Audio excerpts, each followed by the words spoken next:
দিন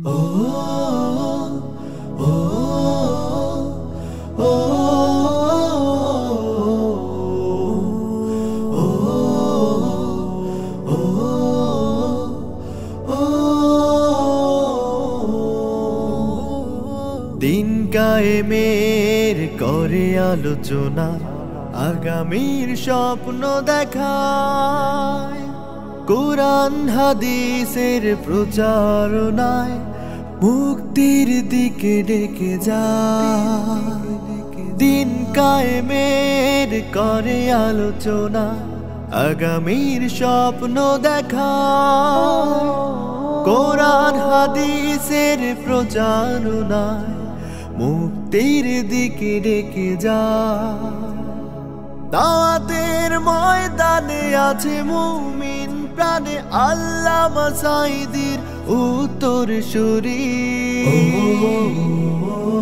আজ হারি আজ হারি আজ হারি মিজানুর রহমান, আজ হারি আজ হারি আজ হারি আজ হারি মিজানুর রহমান, আজ হারি। লক্ষ যুবক পায় যার আলোচনায় সৎ পথে চলার দিশা, সমাজ বিনির্মাণে রাখছে অবদান, দেখায় যে স্বপ্ন আশা। লক্ষ যুবক পায় যার আলোচনায় সৎ পথে চলার দিশা, সমাজ বিনির্মাণে রাখছে অবদান, দেখায় যে স্বপ্ন আশা। দুর্যোগে দুর্ভোগে আছে সবার আগে, নেই তার মনে অহংকারী। আজ হারি আজ হারি আজ হারি মিজানুর রহমান, আজ হারি আজ হারি আজ হারি আজ হারি মিজানুর রহমান, আজ হারি। যার মুখের বাণী দেয় মুছে গ্লানি, ধর্ম বর্ণ সকলে, খুবই মানবিক হৃদয় অমায়িক, কল্যাণকামী মানবে। যার মুখের বাণী দেয় মুছে গ্লানি, ধর্ম বর্ণ সকলে, খুবই মানবিক হৃদয় অমায়িক, কল্যাণকামী মানবে। সকল আলোচনা মুমিনের প্রেরণা, রয় তারা সত্যের অনুসারী। আজ হারি আজ হারি আজ হারি মিজানুর রহমান, আজ হারি আজ হারি আজ হারি আজ হারি মিজানুর রহমান, আজ হারি। নাহমাদুহু ওয়া নুসাল্লি আলা রাসূলিহিল কারীম, আম্মা বা'দু, ফাআউযু বিল্লাহি মিনাশ শাইতানির রাজীম। বিসমিল্লাহির রহমানির রহিম। ওয়া মা আতাকুমুর রাসূলু ফাখুযুহু ওয়া মা নাহাকুম আনহু ফান্তাহু ওয়াত্তাকুল্লাহা ইন্নাল্লাহা শাদীদুল ইকাব। সাদাকাল্লাহুল আযীম। রাব্বি ইশরাহ লি সাদরি ওয়া ইয়াসসির লি আমরি ওয়াহলুল উকদাতাম মিন লিসানি ইয়াফকাহু কওলি।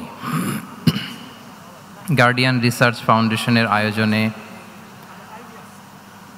ইন্টারন্যাশনাল কনভেনশন হল বসুন্ধরায় আজকের এই ইসলামিক কনফারেন্স 2025-এ যারা উপস্থিত হয়েছেন তাদের সবাইকে জানাচ্ছি আন্তরিক শুভেচ্ছা এবং অভিনন্দন। আহলান ওয়া সাহলান ওয়া মারহাবান বিকুম ফি হাযাল লিকা আত-তাইয়িব আল মুবারাক।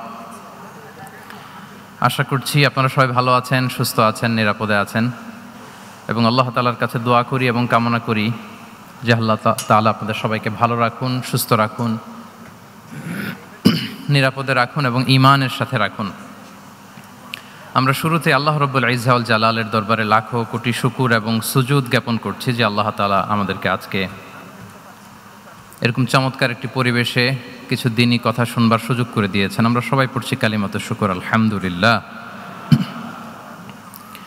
আল্লাহ তাআলার শুকরিয়া জ্ঞাপনের পাশাপাশি আমি আজকের এই প্রোগ্রামের অর্গানাইজিং কমিটি গার্ডিয়ান রিসার্চ ফাউন্ডেশনকে অন্তরের অন্তঃস্থল থেকে ধন্যবাদ জানাতে চাই, শুভেচ্ছা জানাতে চাই, যারা দীর্ঘদিন অনেক প্ল্যান প্রোগ্রাম করে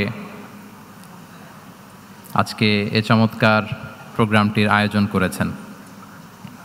আজকের এই প্রোগ্রামে উপস্থিত আছেন বাংলাদেশের স্বনামধন্য শিক্ষাবিদ, চিন্তক, গবেষক, স্কলার্স, এন্টারপ্রেনার্স, ব্যবসায়ী, সাংবাদিক বন্ধুরা, মিডিয়া কর্মী, ভলান্টিয়ার্স। আমি আপনাদের সবাইকে আবারও শুভেচ্ছা এবং মোবারকবাদ জানিয়ে শুরু করছি। সম্মানিত সুধী, আপনারা সবাই কেমন আছেন?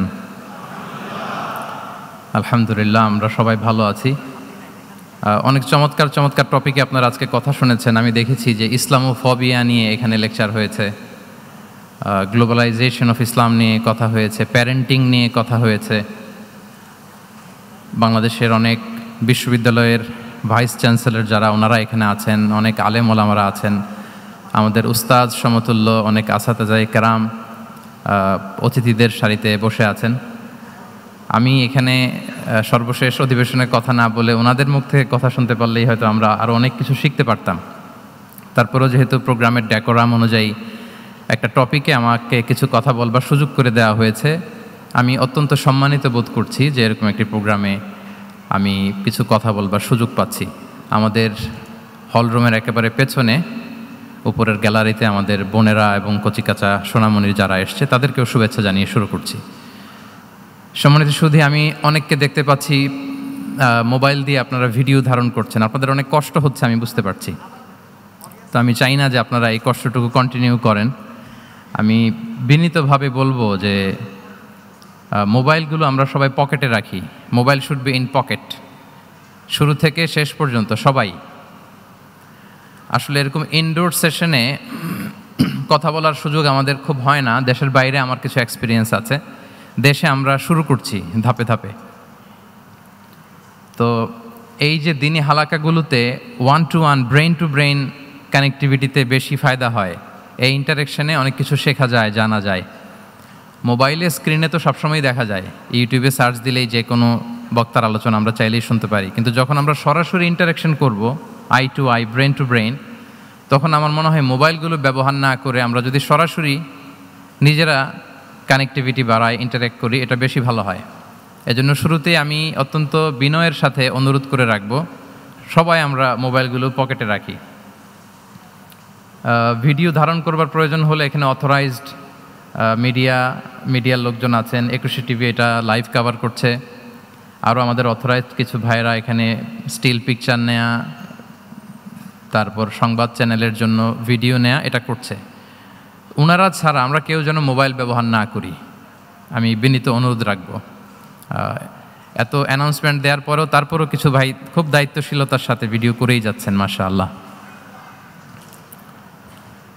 আমরা কি আজকে এই যে বসুন্ধরার নবরাত্রি হল, এখানে 1 ঘন্টার জন্য কি এটাকে মোবাইল ফ্রি জোন বানাতে পারি নাকি আমরা চাইলে? হ্যাঁ, পারবো ইনশাআল্লাহ। সবাই আওয়াজ করে বলি তো ইনশাআল্লাহ। জি, mobile should be in pocket. এটা অনেক ডিস্টার্ব করবে। আপনি এরকম এই যে লাইভ করবেন, ভিডিও করবেন, আপনার পেছনের যে ভাই বসে আছেন তাদেরকে ডিস্টার্ব করবে। বরং আপনি আমার দিকে তাকান। আর আমাকে আলহামদুলিল্লাহ বেশ লম্বা সময় দেয়া হয়েছে। আর আপনারা এখানে সবাই খুব ব্যস্ত, আপনাদের ব্যস্ততা মুখর মূল্যবান সময়গুলো থেকে স্যাক্রিফাইস করে আপনারা এসছেন। ঘণ্টাখানিক যদি আমরা একটা টপিকের উপর কথা বলি, আমার মনে হয় আমরা 1 to 1 কানেক্টিভিটি করি। মাশাআল্লাহ, এই তো সবাই মোবাইল পকেটে রেখে দিয়েছেন, মাশাআল্লাহ, তাবারাকাল্লাহ, আলহামদুলিল্লাহ। আমি হলের মধ্যে কোনো মুভমেন্ট যাতে না হয়, কারণ যখন আলোচনায় ঢুকে যাব আমি চাইবো যে টপিকটা শুরু করে দিয়ে শেষ করে দিতে। এই যে মাঝখান দিয়ে ওঠা বসা, হাঁটা চলা, no movement is allowed in the hall room. I request again, আমি আবারও বলছি, আমরা যেন কোনো চলাফেরা মুভমেন্ট না করি হলের মাঝখানে। সবাই বসে যাই মেহেরবানি করে। যারা ভিডিও ধারণ করছেন শুধু ওনারাই মুভমেন্ট করবে ইনশাআল্লাহ বিইذনিল্লাহ। সবাই বসে যাই। সম্মানিত সুধী, ইনডোর হল রুমে কথা বলতে আমি খুব স্বাচ্ছন্দ্য বোধ করি, কারণ মাঠের প্রোগ্রামের আমাদের কিছু ব্যাড এক্সপিরিয়েন্স আছে। গত বছর 8টা বিভাগে 8টা প্রোগ্রাম করার সুযোগ আমার হয়েছিল। তো সেখানে যেটা হয়, লক্ষ লক্ষ মানুষের মিলন মেলা হয়, এত ক্রাউড হয়, সেখানে বসুন বসুন, থামুন, শান্ত হন, এগুলো বলতে বলতে আধা ঘন্টা চলে যায়। কিন্তু ইনডোর প্রোগ্রামে আলহামদুলিল্লাহ সবাই খুব মনোযোগ দিয়ে একটা সুন্দর পরিবেশে কথা শুনবার সুযোগ হয়। সো এই যে পুরো এনভায়রনমেন্ট, এটাকে আমরা যেন কাজে লাগাই। আমরা শুরু করছি।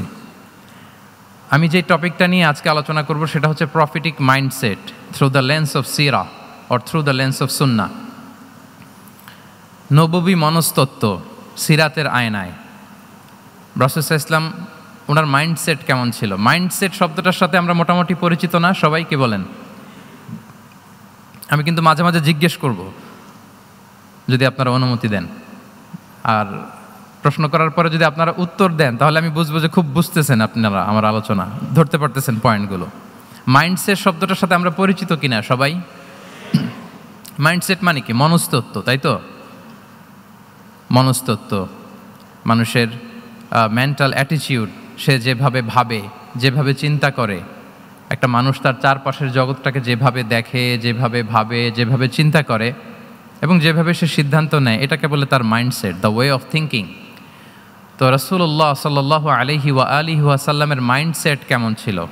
তিনি বিভিন্ন সিচুয়েশনে কীভাবে ওই সিচুয়েশনটাকে ডিল করতেন, ওনার অ্যাপ্রোচ কেমন ছিল, কোন পরিস্থিতিতে কিভাবে রিয়্যাক্ট করতেন, কিভাবে রেসপন্স করতেন, কিভাবে থিঙ্ক করতেন, কিভাবে ডিসিশন মেকিং করতেন, এই টোটাল বিষয়টাকে আজকে আমরা prophetic mindset through the lens of সিরাতে কভার করবার চেষ্টা করবো ইনশাআল্লাহ। একটু ভারী টপিক, তারপরে খুব সহজ করে উপস্থাপন প্রেজেন্টেশন করতে পারলে এটা বোঝা যাবে ইনশাআল্লাহ বিইذনিল্লাহ। তাহলে আমি প্রায়ই রাসূল সাল্লাল্লাহু আলাইহি ওয়াসাল্লামের মাইন্ডসেট বোঝানোর জন্য সিরাতে ঢুকে যাব, মানে রাসূল সাল্লাল্লাহু আলাইহি ওয়াসাল্লামের আসিরা আল আতেরা আল মুবারাকা, ওনার বায়োগ্রাফিতে প্রবেশ করব এবং সেখান থেকে রেফারেন্সগুলো শেয়ার করব আপনাদের সাথে, এবং সুন্নাহ থেকে রেফারেন্স শেয়ার করব, যাতে করে আমাদের কাছে ক্লিয়ার হয় যে ওনার মাইন্ডসেটটা কেমন, দৃষ্টিভঙ্গি কেমন। আমরা অনেকে বলি না যে দৃষ্টিভঙ্গি বদলান তো জীবন বদলে যাবে, এটা বলি না আমরা? তার মানে এটা খুব গুরুত্বপূর্ণ, মাইন্ডসেট খুব গুরুত্বপূর্ণ। আজকের এই শেষ অধিবেশনে আমরা প্রফিটিক মাইন্ডসেট নিয়ে কথা বলবো ইনশাআল্লাহ। আমি আমার রিসার্চে 12টা মাইন্ডসেট খুঁজে পেয়েছি, based on my personal research. আরও কিছু মাইন্ডসেট থাকতে পারে, কিন্তু মেইনলি ঘুরে ফিরে এই 12টার মধ্যেই সীমাবদ্ধ রাসূল সাল্লাল্লাহু আলাইহি ওয়াসাল্লামের মাইন্ডসেট। সেই 12টা মাইন্ডসেট কী কী, আমি পয়েন্টগুলো উল্লেখ করে আমি মূল আলোচনাতে প্রবেশ করছি।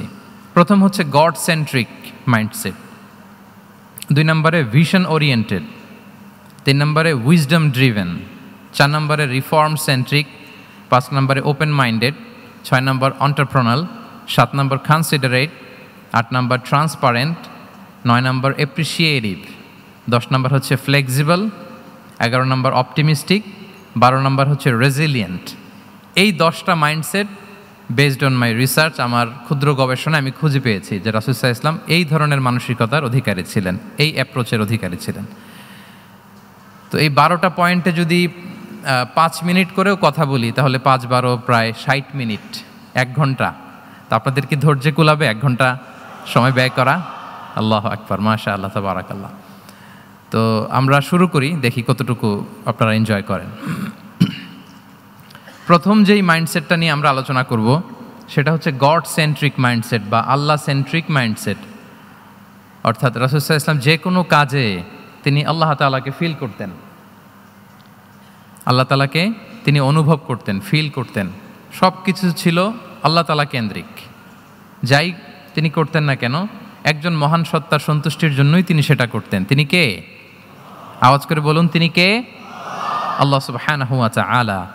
তার সন্তুষ্টির জন্যই তিনি সব কিছু করতেন এবং সবসময় তিনি এটা ফিল করতেন যে আমার আসল ভরসা স্থল হচ্ছে আল্লাহ তাআলা। আসল ভরসা স্থল কে? আল্লাহ তাআলা। এবং আল্লাহকেই তিনি ওনার নিজের অভিভাবক হিসেবে সবসময় চিন্তা করতেন। এবং তার দয়ার পরশেই যে আমরা বেঁচে আছি, তিনি যে আমাকে আগলে রেখেছেন, সার্বক্ষণিক এটাকে মনের মধ্যে ধারণ করা, সবসময় এই চিন্তাটা ভেতরে লালন করা, এটাকেই বলে গড সেন্ট্রিক মাইন্ডসেট বা আল্লাহ সেন্ট্রিক মাইন্ডসেট।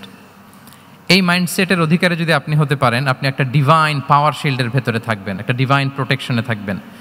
চারিদিকে তুফান, ঝঞ্ঝা, ঝড়, অনেক কিছু, কোনো কিছুই আপনাকে স্পর্শ করবে না, কারণ আপনার গড সেন্ট্রিক মাইন্ডসেট আছে।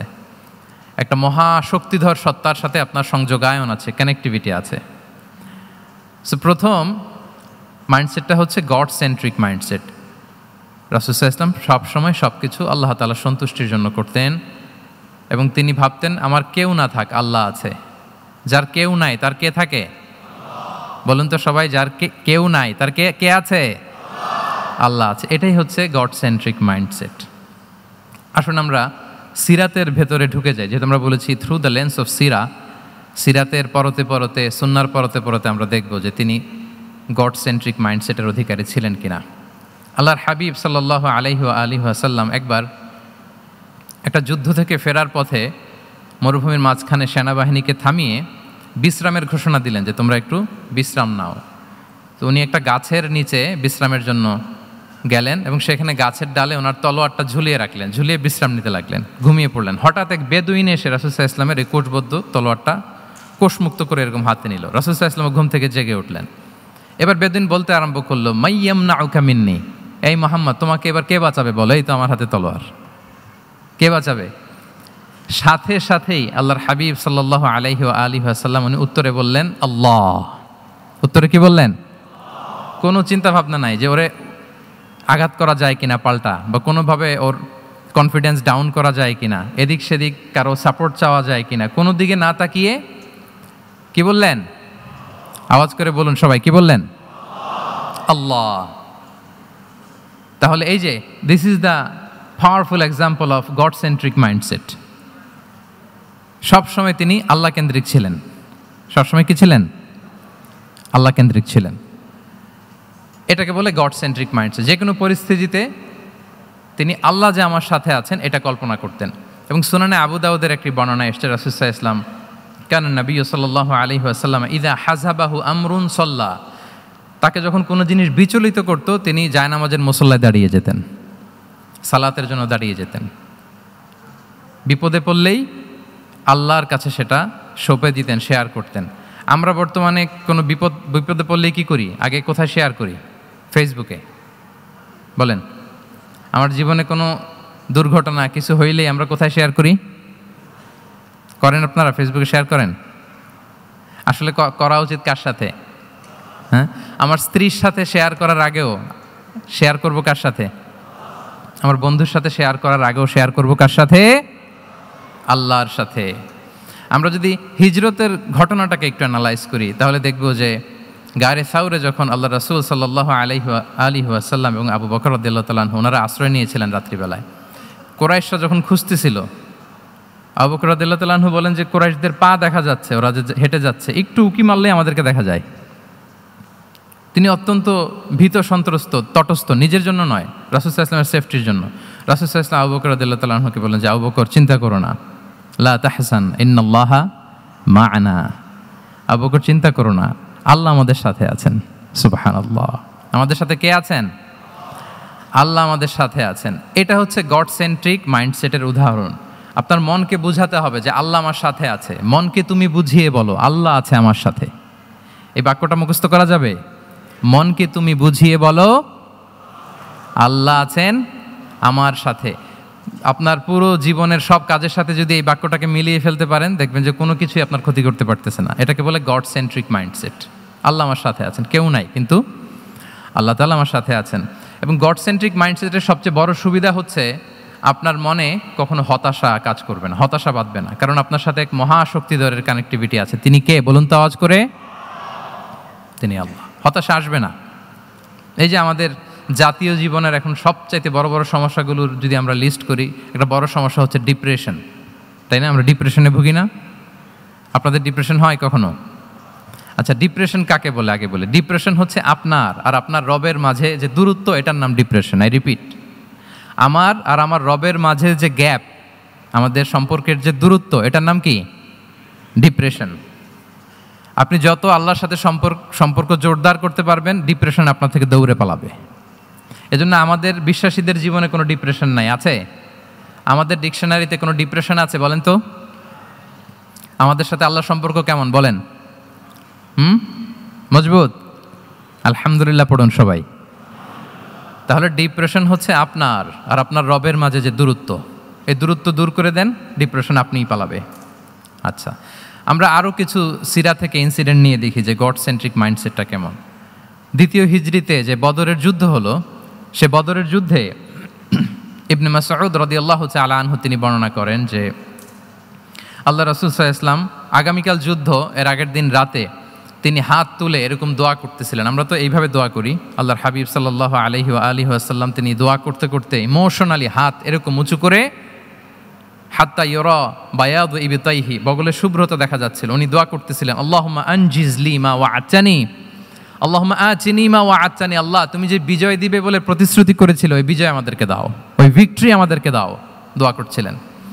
সাইয়েদনা আলী রাদিয়াল্লাহু তাআলা আনহু উনি বর্ণনা করছেন যে বদরের যুদ্ধের আগের রাতে আমরা সবাই ঘুমোচ্ছিলাম, কিন্তু রাসূল সাল্লাল্লাহু আলাইহি ওয়াসাল্লামকে দেখলাম যে না, উনি হাত তুলে শুধু আল্লাহর কাছে কান্না করছেন, দোয়া করছেন।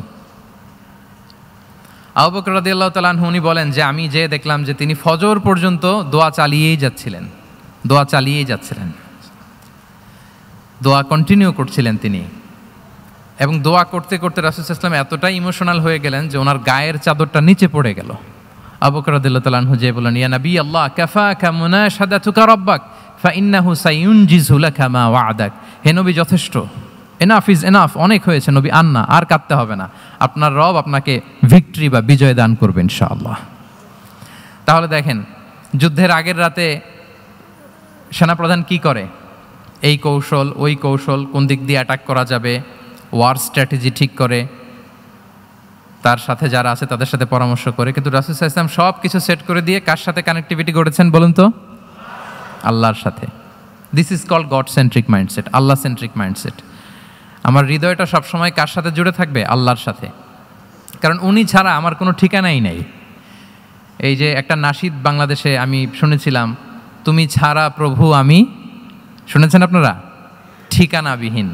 এটাও মনে রাখতে হবে, মনকে তুমি বুঝিয়ে বলো আল্লাহ আছে আমার সাথে, এটাও যেমনি আমরা মনে রাখবো, এই বাক্যটা মনে রাখতে হবে যে প্রভু তুমি ছাড়া আমি, হ্যাঁ বলতে চান না কেন, তুমি ছাড়া আমি ঠিকানাবিহীন, উনি ছাড়া আমার কোনো ঠিকানাই নাই। তাহলে এই মেন্টালিটি যদি আমরা ধারণ করতে পারি, এটাকে বলে গড সেন্ট্রিক মাইন্ডসেট। তাহলে রাসূলুল্লাহ সাল্লাল্লাহু আলাইহি ওয়া সাল্লামের যে 12টা মাইন্ডসেটের কথা আমরা বলেছি, তার প্রথমটা হচ্ছে গড সেন্ট্রিক। প্রথমটা কি? সবাই বলুন আওয়াজ করে, প্রথমটা কি? মাশাআল্লাহ। আমি শেষে আবার জিজ্ঞেস করব যে কারা কারা বলতে পারেন দেখি। তাহলে একটা কভার করলাম। আল্লাহ তাআলা আমাদেরকে গড সেন্ট্রিক মাইন্ডসেট দান করুক। আমরা যে কোনো পরিস্থিতিতে যেভাবেই থাকি না কেন, আমরা বিপদে আপদে সবসময় ভরসা রাখবো কার উপর? এটাই হচ্ছে গড সেন্ট্রিক বা আল্লাহ সেন্ট্রিক মাইন্ডসেট। আচ্ছা, 2 নাম্বার মাইন্ডসেট হচ্ছে vision oriented mindset. Vision oriented mindset মানে হচ্ছে যার মধ্যে দূরদর্শিতা আছে, ফার সাইটেডনেস আছে, who can anticipate the future, যে ভবিষ্যৎ আগাম অনুমান করে ফেলতে পারে, সামনের পরিস্থিতিকে আগাম অনুমান করতে পারার যে যোগ্যতা বা দীর্ঘমেয়াদী চিন্তা করতে পারার যে ক্যাপাসিটি, এটাকে বলে ভিশন ওরিয়েন্টেড মাইন্ডসেট। এটা আল্লাহ রাসূল সাল্লাল্লাহু আলাইহি ওয়াসাল্লামকে আল্লাহ তাআলা দান করেছেন। উনি ভবিষ্যৎকে আগাম বুঝতে পারতেন, আগাম অনুমান করতে পারতেন, এবং সে অনুযায়ী তিনি স্ট্র্যাটেজি, প্ল্যান, পরিকল্পনা এটা তিনি সাজাতে পারতেন। এটাকে বলে ভিশন ওরিয়েন্টেড মাইন্ডসেট। এবার আসুন আমরা সিরাতের কিছু ইনসিডেন্টকে সামনে নিয়ে আসি যে তিনি কীরকম ভিশন ওরিয়েন্টেড মাইন্ডসেটের অধিকারী ছিলেন।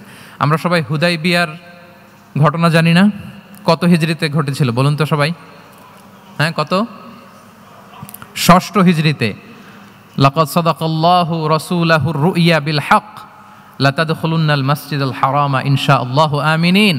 রাসূল সাল্লাল্লাহু আলাইহি ওয়াসাল্লাম 6 হিজরিতে মদিনায় স্বপ্নে দেখলেন যে তিনি উমরা করতে যাচ্ছেন। তো নবীদের স্বপ্ন এটা কেবল স্বপ্ন নয়, এটা আল্লাহর পক্ষ থেকে ওয়াহি, রেভেলেশন, ওয়াহি।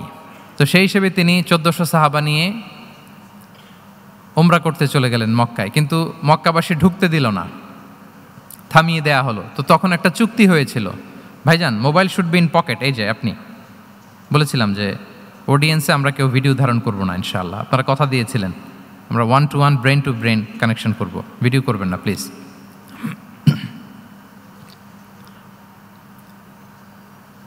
তাহলে উমরা করতে গেলেন 1400 সাহাবী। 1400 সাহাবী যখন উমরা করতে গেলেন, উমরা করতে দেয়া হলো না। তখন একটা চুক্তি করা হলো। ওই চুক্তিতে বলা হলো রাসূল সাল্লাল্লাহু আলাইহি ওয়াসাল্লাম লিখতে বললেন যে লিখো মিন মোহাম্মদ রসুলিল্লাহ, আল্লাহ রসুল মোহাম্মদের পক্ষ থেকে কুরাইশদের সাথে এই চুক্তি। কুরাইশরা আপত্তি করলো যে না, শুধু মোহাম্মদ লেখা যাবে, রসুলুল্লাহ লেখা যাবে না, কারণ তুমি যে রসুলুল্লাহ আল্লাহর রসুল, এটা যদি আমরা মেনে নেই তাহলে তোমার সাথে আর আমাদের দ্বন্দ্ব কিসের, আমরা তো ভাই ভাই হয়ে গেলাম, রসুলুল্লাহ কাটো। সাহাবারা কেউ রাজি হয় না, বিশেষ করে ওমরে ফারুক রাদিয়াল্লাহু তাআলা উনি রাজি হয় না, না না এটা কাটা যাবে না। রাসূল সাল্লাল্লাহু আলাইহি ওয়াসাল্লাম অনেক বলে কয়ে বুঝালেন যে না, দীর্ঘমেয়াদী চিন্তা করতে গেলে আমাদের এখন একটা শান্তি চুক্তির দরকার আছে, যাতে করে আমরা আমাদের গ্লোবাল নেভিগেশন সিস্টেম, দাওয়া সিস্টেমকে আরও স্ট্রং করতে পারি। অনেক বলে কয়ে রাসূলুল্লাহ কাটা হলো।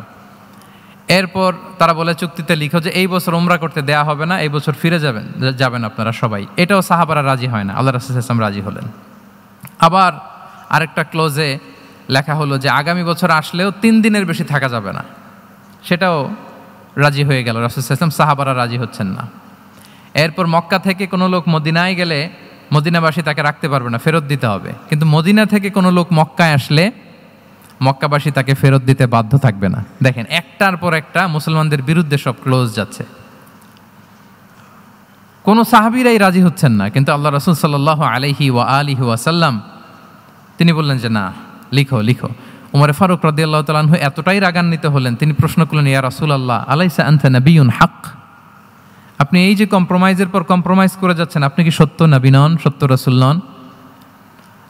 আলাসনা আলা দীনিন হক, আমরা কি সত্যের উপর প্রতিষ্ঠিত নই? আলাইসাল কুরআনু কিতাবুন হক, তো সব যদি সত্য হয় আপনি কেন এগুলো মানছেন? রাসূল সাল্লাল্লাহু আলাইহি ওয়াসাল্লাম বললেন যে ওমর, তুমি বাদ সেদো না, মেনে নাও। মেনে নিলেন, এবং এই মেনে নেওয়াটাকেই আল্লাহ ভিক্টরি বলে ঘোষণা দিলেন, বিজয় বলে। আল্লাহু আকবার। ইন্না ফাতাহনা লাকা ফাতহাম মুবিনা। এবং হুদাইবিয়ার এই সন্ধি থেকেই বেসিকলি মক্কা বিজয় ওইদিকে ত্বরান্বিত হয়েছে গতি প্রবাহটা। কারণ রাসূল সাল্লাল্লাহু আলাইহি ওয়াসাল্লাম অনেক দূর দেখেছেন, সাহাবারাই সামনের কিছু বিষয়ে তারা খেয়াল করছেন, কিন্তু রাসূলুল্লাহ সাল্লাল্লাহু আলাইহি ওয়া আলিহি ওয়াসাল্লাম তিনি অনেক দূর দেখতে পাচ্ছেন। আচ্ছা বলেন, 3 তলার উপর থেকে একজন একটা ভিউ দেখতে পায়, আর 30 তলা উপর থেকে আরেকজন একটা কন্ডোমিনিয়ামের উপর থেকে একটা পানোরামিক ভিউ দেখতে পায়, দুইজনের ভিউ দেখা কি একরকম হয়? বলেন, একরকম হবে? কখনোই হবে না। তাহলে 30 তলার উপর থেকে যিনি দেখবে তিনি একটা পানোরামিক ভিউ দেখবে, দ্য টোটাল সিনারিও তার কাছে ক্রিস্টাল ক্লিয়ার হবে, যেটা সাহাবা রিদওয়ানুল্লাহি তাআলা আলাইহিম আজমাইন ওনাদের কাছে ক্লিয়ার ছিল না। এবং ঠিকই এই যে এটা তো বেশি দিন স্থায়ীও হয়নি, 6ষ্ঠ হিজরি থেকে 8ম হিজরি, মাত্র 3 বছরের ব্যবধানে রাসূল সাল্লাল্লাহু আলাইহি ওয়াসাল্লাম যত রিজিওনাল সুপার পাওয়ার ছিল, ওয়ার্ল্ড সুপার পাওয়ার ছিল, পার্সিয়ান এম্পায়ার, তারপর Roman empire, Byzantine empire, Egyptian empire, সব এম্পায়ারদের কাছে চিঠি পাঠিয়েছেন, সালামুন আলা মান ইত্তাবা আল হুদা আসলিম তাসলাম। এবং ইসলামের এক্সপান্ড হয়েছে, ওনার গ্লোবাল নেভিগেশন সিস্টেম উনি চালু করেছেন। এর কারণ কি? উনি ছিলেন ভিশন ওরিয়েন্টেড মাইন্ডসেটের অধিকারী, দূরদর্শী, অনেক দূর দেখতে পেতেন, অনেক দূর তিনি দেখতে পেতেন, দীর্ঘমেয়াদী তিনি পরিকল্পনা করতে পারতেন। এটা হচ্ছে ভিশন ওরিয়েন্টেড মাইন্ডসেট যারা হয় তাদের ক্যারেক্টারিস্টিক্স বা ফিচার। আরও একটা উদাহরণ দেই, আপনারা কি বলতে পারেন যে আবিসিনিয়াতে নবুয়তি কত সালে সাহাবারা হিজরতে গিয়েছিল? বলতে পারবেন কেউ? হ্যাঁ, নবুয়তি কত সালে? 5ম সালে। হ্যাঁ, নবুয়তি 5ম বছর ওনারা আবিসিনিয়াতে, বর্তমানে যেটা ইথিওপিয়া বা ইরিত্রিয়া, সেখানে সাহাবারা হিজরতে গিয়েছিলেন। এবং আবিসিনিয়াতে এই যে হিজরতে গেল, তারা সবাই মিলে ফিরে এসেছিল মদিনায় কবে? এটা কি কেউ জানেন? যদি কেউ জানেন হাত তুলে আওয়াজ করে একটু বলতে হবে, একটু ইন্টারেক্টিভ সেশন হোক দেখি। আবিসিনিয়ায় যারা হিজরতে গিয়েছিলেন সব শেষে দল বল সহ সবাই পার্মানেন্টলি মদিনায় শিফট করেছেন কবে? জি, আল্লাহু আকবার, মাশাআল্লাহ মাশাআল্লাহ। বসুন। খায়বার বিজয়ের দিন এসেছিলেন। আবিসিনিয়াতে যারা হিজরতে গিয়েছিলেন তারা মদিনায় ব্যাগ এন্ড ব্যাগেজ সব কিছু নিয়ে খায়বার বিজয়ের সময়, মানে 7ম হিজরিতে এসেছিলেন। তো রাসূল সাল্লাল্লাহু আলাইহি ওয়াসাল্লাম যখন মক্কা থেকে মদিনায় হিজরত করলেন, সব সাহাবারা মদিনায় চলে আসছেন। মদিনায় এখন একটা ইসলামিক সোসাইটি, ইসলামিক স্টেট। বদরের যুদ্ধে মুসলমানদের বিজয়, খন্দকে বিজয়, খন্দক তো 5মে, তারপরে ওনারা কেন আসে না বলেন তো? আসেনি। 7ম হিজরিতে এসেছেন, জাফর রাদিয়াল্লাহু তাআলা আনহুর নেতৃত্বে, সাইয়েদনা আলী রাদিয়াল্লাহু তাআলা আনহুর আপন ভাই, বড় ভাই, ওনার নেতৃত্বে যখন 7ম হিজরিতে প্রায় ওখানে যাওয়ার 15 বছর পর যখন তারা সবাই ফিরলেন, রাসূল সাল্লাল্লাহু আলাইহি ওয়াসাল্লাম এত খুশি হলেন, তিনি বললেন, মা আদরি বি আইয়িহিমা আনা আফরাহ বি ফাতহি খাইবার আও বি কুদুমি জাফর। আমি কোনটাতে বেশি খুশি আজকে আমি জানি না, খায়বার বিজয়ে বেশি খুশি না আমার ভাই জাফরকে পেয়ে বেশি খুশি। আল্লাহু আকবার, এত খুশি হয়েছিলেন। তো এখন এমনি তো মনে প্রশ্ন জাগে যে রাসূল সাল্লাল্লাহু আলাইহি ওয়াসাল্লাম যখন মদিনায় চলে আসলেন, কোরআনের আয়াতগুলো নাজিল হয়, সালাত ফরজ হলো, জাকাত আসলো, সব হলো, একটার পর একটা হচ্ছে, ইসলামিক স্টেট, তো ওনারাই কেন আবিসিনিয়াতে পড়ে আছেন? প্রশ্ন জাগে না? ওই সময় একটা ক্রাইসিস মোমেন্ট ছিল, তখন ওনারা গিয়েছিল আবিসিনিয়াতে, কিন্তু আসে না কেন? ওনারা এসেছেন 7ম হিজরিতে। এর কারণ আবিসিনিয়ায় কিছু মুসলিমদেরকে রেখে দেওয়া, এটা রাসূলুল্লাহ সাল্লাল্লাহু আলাইহি ওয়াসাল্লামের প্ল্যান বি ছিল। কি ছিল? Plan B. রাসূল সাল্লাল্লাহু আলাইহি ওয়াসাল্লাম অপেক্ষা করছিলেন যে মদিনাকে প্রথমে ইন্টারনাল যত থ্রেট আছে এগুলো থেকে মুক্ত করতে হবে, এরপরে মদিনাকে যত এক্সটার্নাল থ্রেট আছে এগুলো থেকে মুক্ত করতে হবে। সব যখন মুক্ত করে উনি দেখলেন যে না, মদিনা সেফ জোন, এখন আর আলাদা একটা বেইজ, একটা এক্সট্রা সেফ জোন বা এডিশনাল বেইজ আমার কোথাও দরকার নাই। তখনই তিনি লোক পাঠালেন যে যাও, জাফরের নেতৃত্বে আবিসিনিয়ায় যারা হিজরত করেছে তারা সবাই মদিনায় চলে আসো। সুবহানাল্লাহ বিহামদি। তাহলে একটা প্ল্যানে কাজ করতেন না। আমরা তো এরকম করি, একটাই প্ল্যান। প্ল্যান কয়টা? এটা যদি ওয়ার্ক না করে শেষ, আমু নাই, সালাও নাই। কিন্তু রাসূলুল্লাহ সাল্লাল্লাহু আলাইহি ওয়া সাল্লামের প্ল্যান এ ছিল, প্ল্যান বি ছিল, প্ল্যান সি ছিল। প্ল্যান এ ওয়ার্ক না করলে প্ল্যান বিতে যেতেন, বি ওয়ার্ক না করলে সিতে যেতেন, এইভাবে তিনি কাজ করতেন। তাহলে এটা হচ্ছে বেসিকলি ভিশন ওরিয়েন্টেড মাইন্ডসেটের অধিকারী যারা, তারা এটা করে, যারা ফিউচারকে অ্যান্টিসিপেট করতে পারে, আগাম অনুভব করতে পারে যে কি হতে পারে সামনে। এই যে বাংলাদেশের বিভিন্ন প্ল্যান পরিকল্পনায় আমরা দেখা যায় যে এখান দিয়ে একটা ব্রিজ করে পরে ভাঙতে হয়, রাস্তা একটা তৈরির পরে ভাঙতে হয়, কোথায় এক টানেল হয়ে আছে প্রতি মাসে মাসে এখন লস হয়, তারপর 1 ঘন্টা বৃষ্টি হলে পুরো ঢাকা শহর এটা বন্যা হয়ে যায়। এগুলো হচ্ছে একাধিক প্ল্যান না থাকা, ভিশনারি অ্যাটিটিউডের অধিকারী না হওয়ার কারণে এই ঝামেলাগুলো আমাদের হচ্ছে।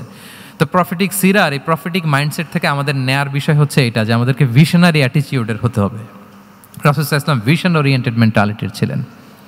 আগাম, আজ থেকে 50 বছর পরে বাংলাদেশে কি ক্রাইসিস হতে পারে, আজ থেকে ঠিক 100 বছর পরে বাংলাদেশে কি হতে পারে, ওই রোডম্যাপকে সামনে রেখে আমাদেরকে প্ল্যান করতে হবে। এটাকে বলে ভিশন ওরিয়েন্টেড মাইন্ডসেটের অধিকারী হওয়া। তাহলে 12টা মাইন্ডসেটের কয়টা আমরা কভার করলাম বলেন তো? প্রথমটা কি ছিল? গড সেন্ট্রিক বা আল্লাহ সেন্ট্রিক। দ্বিতীয়টা ভিশন ওরিয়েন্টেড মাইন্ডসেট। 3 নাম্বার হচ্ছে উইজডম ড্রিভেন মাইন্ডসেট। উইজডম মানে হচ্ছে প্রজ্ঞা। প্রজ্ঞা কি? জ্ঞান আর কমন সেন্স দুইটা একসাথে হইলে ওইটারে প্রজ্ঞা বলে। When the knowledge and common sense join together, it reflects as wisdom. আপনার জ্ঞান এবং আপনার কমন সেন্স একসাথে হইলে ওইটা উইজডম হয়ে যায়। রাসূল সাল্লাল্লাহু আলাইহি ওয়াসাল্লাম ছিলেন প্রজ্ঞায় সমৃদ্ধ এক মননের অধিকারী। ওনার সব কিছুতেই প্রজ্ঞা ছিল, প্রজ্ঞা ছিল। উইজডম ইন গিভিং অ্যাডভাইস, উপদেশ দেওয়ার সময় ছিল প্রজ্ঞা। Wisdom in policy making, policy মেকিংয়ের সময় সেখানে প্রজ্ঞা ছিল। Wisdom in action strategic plan, কোনো স্ট্র্যাটেজিক প্ল্যানের ক্ষেত্রে প্রজ্ঞা ছিল। রাসূল সাল্লাল্লাহু আলাইহি ওয়াসাল্লাম একই প্রশ্নের উত্তর এক একজনকে এক একভাবে দিতেন। অনেক সাহাবারা জিজ্ঞেস করতেন যে রাসূলুল্লাহ একই প্রশ্ন, একে বললেন এইটা, ওরে বললেন ওইটা, ওরে বললেন আরেকটা, এটা কেন? তো রাসূল সাল্লাল্লাহু আলাইহি ওয়াসাল্লাম বললেন যে আমি জানি ওর কিসে ঘাটতি, আমি জানি ওর কি প্রয়োজন, আমি জানি ওকে কোন নাসিহাটা দিলে কাজ করবে, ফলে এক একজনকে আমি এক একভাবে ক্লারিফাই করেছি। আল্লাহু আকবার। This is called wisdom. আচ্ছা, উইজডম, রাসূল সাল্লাল্লাহু আলাইহি ওয়াসাল্লাম যে উইজডম ড্রিভেন মাইন্ডসেটের অধিকারী ছিলেন, এটার কয়েকটা এক্সাম্পল আমরা সিরাত থেকে দেখি। মক্কা বিজয় হয়েছে কত হিজরিতে? কত? অষ্টম হিজরিতে যখন মক্কা বিজয় হলো, তখন রাসূল সাল্লাল্লাহু আলাইহি ওয়াসাল্লাম আম্মাজান আয়েশার সাথে গল্প করছিলেন আর বলছিলেন, আয়েশা, লাউলা হাদাসাতু আহদি কওমিকা বিল কুফরি লা নাকাতুল কাবাতা ওয়া লা জাআলতুহা আলা আসাসি ইব্রাহিম। আয়েশা, তোমার এই মক্কাবাসী, তোমার এলাকার লোকজন যদি একটা কেওস সৃষ্টি না করতো, তাহলে কাবার যে আসল শেপ, আমি ওই আসল শেপে এটাকে ফেরত নিতাম, কিন্তু নিতে গেলে এখন একটা ঝামেলা বাঁধবে, এজন্য নিব না। ব্যাপারটা হচ্ছে আমরা এখন যে কাবাটাকে দেখি এটা হচ্ছে স্কয়ার আকৃতির। স্কয়ার মানে কি? বর্গাকৃতি, তাই তো? বর্তমান কাবা কোন আকৃতির বলেন তো? একটা বড় কিউবের সাইজ না? দূর থেকে দেখলে মনে হয় একটা বড় কিউবের সাইজ, কিউবের আকৃতি মানে স্কয়ার, চতুর্ভুজ। কিন্তু সাইয়েদানা ইব্রাহিম আলাইহিস সালাম যে কাবা নির্মাণ করেছিলেন এটা কিন্তু এরকম কিউব ছিল না, ওটা ছিল রেক্ট্যাঙ্গেল। রেক্ট্যাঙ্গেল ছিল, মানে আয়তাকৃতির ছিল, এরকম লম্বা। এই যে এই টেবিলটা যেরকম, টেবিলের যে শেপ এরকম ছিল, এরকম লম্বা কাবাঘর ছিল আয়তাকৃতির। কিন্তু এখন এটা কমে স্কয়ার আকৃতির হয়ে গেছে। এর কারণটা কি? কাবা একবার ওখানে অগ্নিকাণ্ড ঘটার কারণে ধ্বংস হয়েছিল, ফলে কাবাকে আবার রিনোভেশন করা লেগেছিল, পুনর্নির্মাণ। তো কোরাইশরা সিদ্ধান্ত নিয়েছিল কাবা পুনর্নির্মাণে আমরা কোনো হারাম টাকা ইউজ করব না, যার কাছে যত হালাল টাকা আছে নিয়ে আসা হলো। কিন্তু হালাল টাকা যতটুকু জমা হয়েছে এটা দিয়ে পুরো কাবা নির্মাণ হয় না, অর্ধেক হয়। ফলে কাবা যে আয়তাকৃতির ছিল সেটা না হয়ে গেছে কি বলেন, বর্গাকৃতির, মানে স্কয়ার। ওই স্কয়ার কাবাই আজ পর্যন্ত রয়ে গেছে। কিন্তু ওই যে আয়তক্ষেত্রের যে শেপের মধ্যে যতটুকু জায়গা বাকি ছিল ওইখানে দেখবেন একটা ক্রিসেন্টের মতো আছে, হেজরে ইসমাইল, হাতিমে কাবা বলে। ওইটার ভিতরে নামাজ পড়া আর কাবার ভিতরে নামাজ পড়া একই হুকুম। ওইটার ভিতরে নামাজ পড়া আর কাবার ভিতরে নামাজ পড়া কি একই হুকুম। ফলে ওই হাতিমের ভেতরে ফরজ সালাত আদায় হয় না, নফল সুন্নাত পড়া যায়। এমনকি কাবার ভেতরেও ফরজ সালাত আদায় করলে আদায় হবে না, কারণ নামাজের ফরজের মধ্যে একটা ফরজ হচ্ছে ইলা জিহাতিল কাবা, টু দ্য ডাইরেকশন অফ কেবলা। আপনার কেবলা মুখী হইতে হবে না। আপনি তো কাবার ভিতরে ঢুকে গেছেন, এখন কাবা কোন দিকে? কাবা তো নাই, বের হইতে হবে। বের হয়ে কাবামুখী হলে সালাত হবে। I think you got the point. তো তাহলে রাসূল সাল্লাল্লাহু আলাইহি ওয়াসাল্লামের উইজডম বা প্রজ্ঞাটা এখানে দেখেন। আম্মাজান আয়েশা রাদিয়াল্লাহু তাআলা আনহাকে উনি বললেন যে, আয়েশা, মক্কা তো বিজয় হলো, মক্কার কন্ট্রোল তো এখন আমার হাতে। চাইলে আমি কাবাকে ভেঙে সেই ইব্রাহিম আলাইহিস সালামের যে বেইজ ওরকম লম্বা করে শেপ দিতে পারি, কিন্তু দিব না। কেননা দিলে মক্কা একটা ক্যাওস হতে পারে। কি হতে পারে? কারণ তারা একেবারে ভেরি রিসেন্ট মুসলমান হয়েছে, তারা না বুঝেই বলবে যে সেই আদি কাবা, মুহাম্মদ এই কাবার অপমান করেছে, কাবাকে ভুলুণ্ঠিত করেছে, সম্মানকে নষ্ট করেছে, এরকম একটা কোশ্চেন রাইজ করতে পারে। এই জন্য আমি করলাম না। সুবহানাল্লাহ, দিস ইজ কল্ড উইজডম। এটাকে কি বলে? প্রজ্ঞা। এটাকে প্রজ্ঞা বলে। তাহলে আপনার জ্ঞান এবং আপনার কমন সেন্স দুইটা যখন কানেক্ট করে তখন সেটা প্রজ্ঞা হয়। প্রজ্ঞার আরেকটা উদাহরণ যদি দেই সিরাত থেকে, রাসূল সাল্লাল্লাহু আলাইহি ওয়াসাল্লামের যে কনফ্লিক্ট রিজলভিং ক্যাপাসিটি ছিল, যখন কাবাকে পুনর্নির্মাণ করা হচ্ছে তখন হাজরে আসওয়াদকে বের করা লেগেছিল, এবং রিনোভেশন শেষে আবার হাজরে আসওয়াদকে তার জায়গা মতো, মানে ব্ল্যাক স্টোন যেটাতে চুমু দিলে মানুষের গুনাহ মাফ হয়ে যায়, হাজরে আসওয়াদ, চিনতে পেরেছেন না? চুমু দিতে পেরেছেন আপনারা? হ্যাঁ, ওরে আল্লাহ, অনেকে দিয়েছে, তো আমি দিতে পারি না এখনো। ওখানে যে ভিড় থাকে, ওই ধাক্কাধাক্কি করে মনে হয় যে না, হজ বা উমরার যে মূল অ্যাসেন্স বা স্পিরিট ওইটা বোধহয় নষ্ট হয়ে যায়। এই জন্য অনেকবার ট্রাই করেও, এবার আমার সাথে একটা 8 জনের গ্রুপ ছিল, খুব নাদুস লম্বা চূড়া। তো বলতেছে যে শায়েক আপনার কোনো টেনশন করা লাগবে না, আসেন। তো ওরা যে যেরকম ধাক্কাধাক্কি শুরু করছে ওইটা দেখি আমার আর সাহস হয় নাই। বলছে যে ভাই, আমি মাফও চাই, দোয়াও চাই, আমার করা লাগবে না, ওই দূর থেকে ইশারা দিলেই হবে। তো এটা অনেকে ভুল করে ফেলে। অনেক বোনেরা যাদের জন্য হেজাব নিকাব মেনটেন করা হচ্ছে ফার্জ, পর্দার কোনো বালাই নাই, পুরুষের সাথে ধাক্কা ধাক্কি করে তার শরীর মিশে যাচ্ছে, গা মিশে যাচ্ছে, ধাক্কা ধাক্কি করে একটা সুন্নতের জন্য ফরজকে স্যাক্রিফাইস করে ফেলতেছে। মানে ফোকাস ঠিক নাই আর কি, কোথায় যে কোনটা করতে হবে ওইটাই ভুলে গেছে। তো এই হাজরে আসাদ পাথরকে আবার জায়গা মতো রাখতে হবে। এখন কে রাখবে এই নিয়ে মারামারি মক্কায়। বড় বড় 4টা গোত্র বলে, এই গোত্র বলে আমি রাখবো, এই গোত্র বলে আমি রাখবো, আরেক গোত্র বলে রক্তের গঙ্গা বইয়ে দেব মক্কায়, কিন্তু এই সম্মান অন্যকে নিতে দিব না, কারণ ইটস ভেরি প্রেস্টিজিয়াস ইস্যু। যা আমাদের গোত্র এই ব্ল্যাক স্টোন হাজরে আসওয়াদকে নিয়ে জায়গা মতো রেখেছে, এটা কাউকে দিব না। তো সবাই যখন মারমুখী, তখন আল্লাহ রাসূল সাল্লাল্লাহু আলাইহি ওয়া আলিহি ওয়াসাল্লাম তিনি সমাধান দিলেন যে মারামারির দরকার নাই, একটা চাদর নিয়ে আসো। নিয়ে আসা হলো। 4 গোত্রের 4 লিডারকে বললেন চাদরের 4 কোণা ধরো। 4 জন 4 কোণা ধরলো। রাসূল সাল্লাল্লাহু আলাইহি ওয়াসাল্লাম তিনি পাথরটা নিয়ে মাঝখানে রাখলেন। এবার 4 নেতাকে বললো আসো, জাতীয় 4 নেতা চলে আসো, কাবার সামনে চলে আসলো। এরপরে আল্লাহ রাসূল সাল্লাল্লাহু আলাইহি ওয়াসাল্লাম ওনার মোবারক হাত দিয়ে, বরকতময় হাত দিয়ে হাজরা আসওয়াদকে নিয়ে নিজ হাতে রাখলেন। এবার সবাই হ্যাপি, কারণ অংশগ্রহণ করতে পারছে। আসলে মূল স্ট্যাটাস কিন্তু চলে গেছে রাসূলের দিকে, নাকি? ওরা তো এটা টাচও করতে পারে নাই, পারছে? ওরা চাদর ধরেই হ্যাপি, কিন্তু পাথরটা ধরেছিল কে? রাসূল সাল্লাল্লাহু আলাইহি ওয়াসাল্লাম। চাদরে রেখেছিল কে? রাসূল সাল্লাল্লাহু আলাইহি ওয়াসাল্লাম। চাদর থেকে নিয়ে আবার কাবা ঘরে সেট করেছিল কে? রাসূলুল্লাহ সাল্লাল্লাহু আলাইহি ওয়া আলিহি ওয়াসাল্লাম। এভাবে উনি কনফ্লিক্ট রিজলভ করতেন থ্রু হিজ উইজডম, ওনার প্রজ্ঞার মধ্য দিয়ে। আমরা যদি তায়েফের ঘটনা দেখি, রক্তাক্ত হয়েছেন, পাহাড় রক্ষী ফেরেশতারা এসে বলেছে, রাসূলুল্লাহ জাস্ট অর্ডার করেন, আমরা কলাপস করবো এমনভাবে the entire Taif city will be collapsed, একেবারে স্ম্যাশ করে দিব, পাউডার হয়ে যাবে।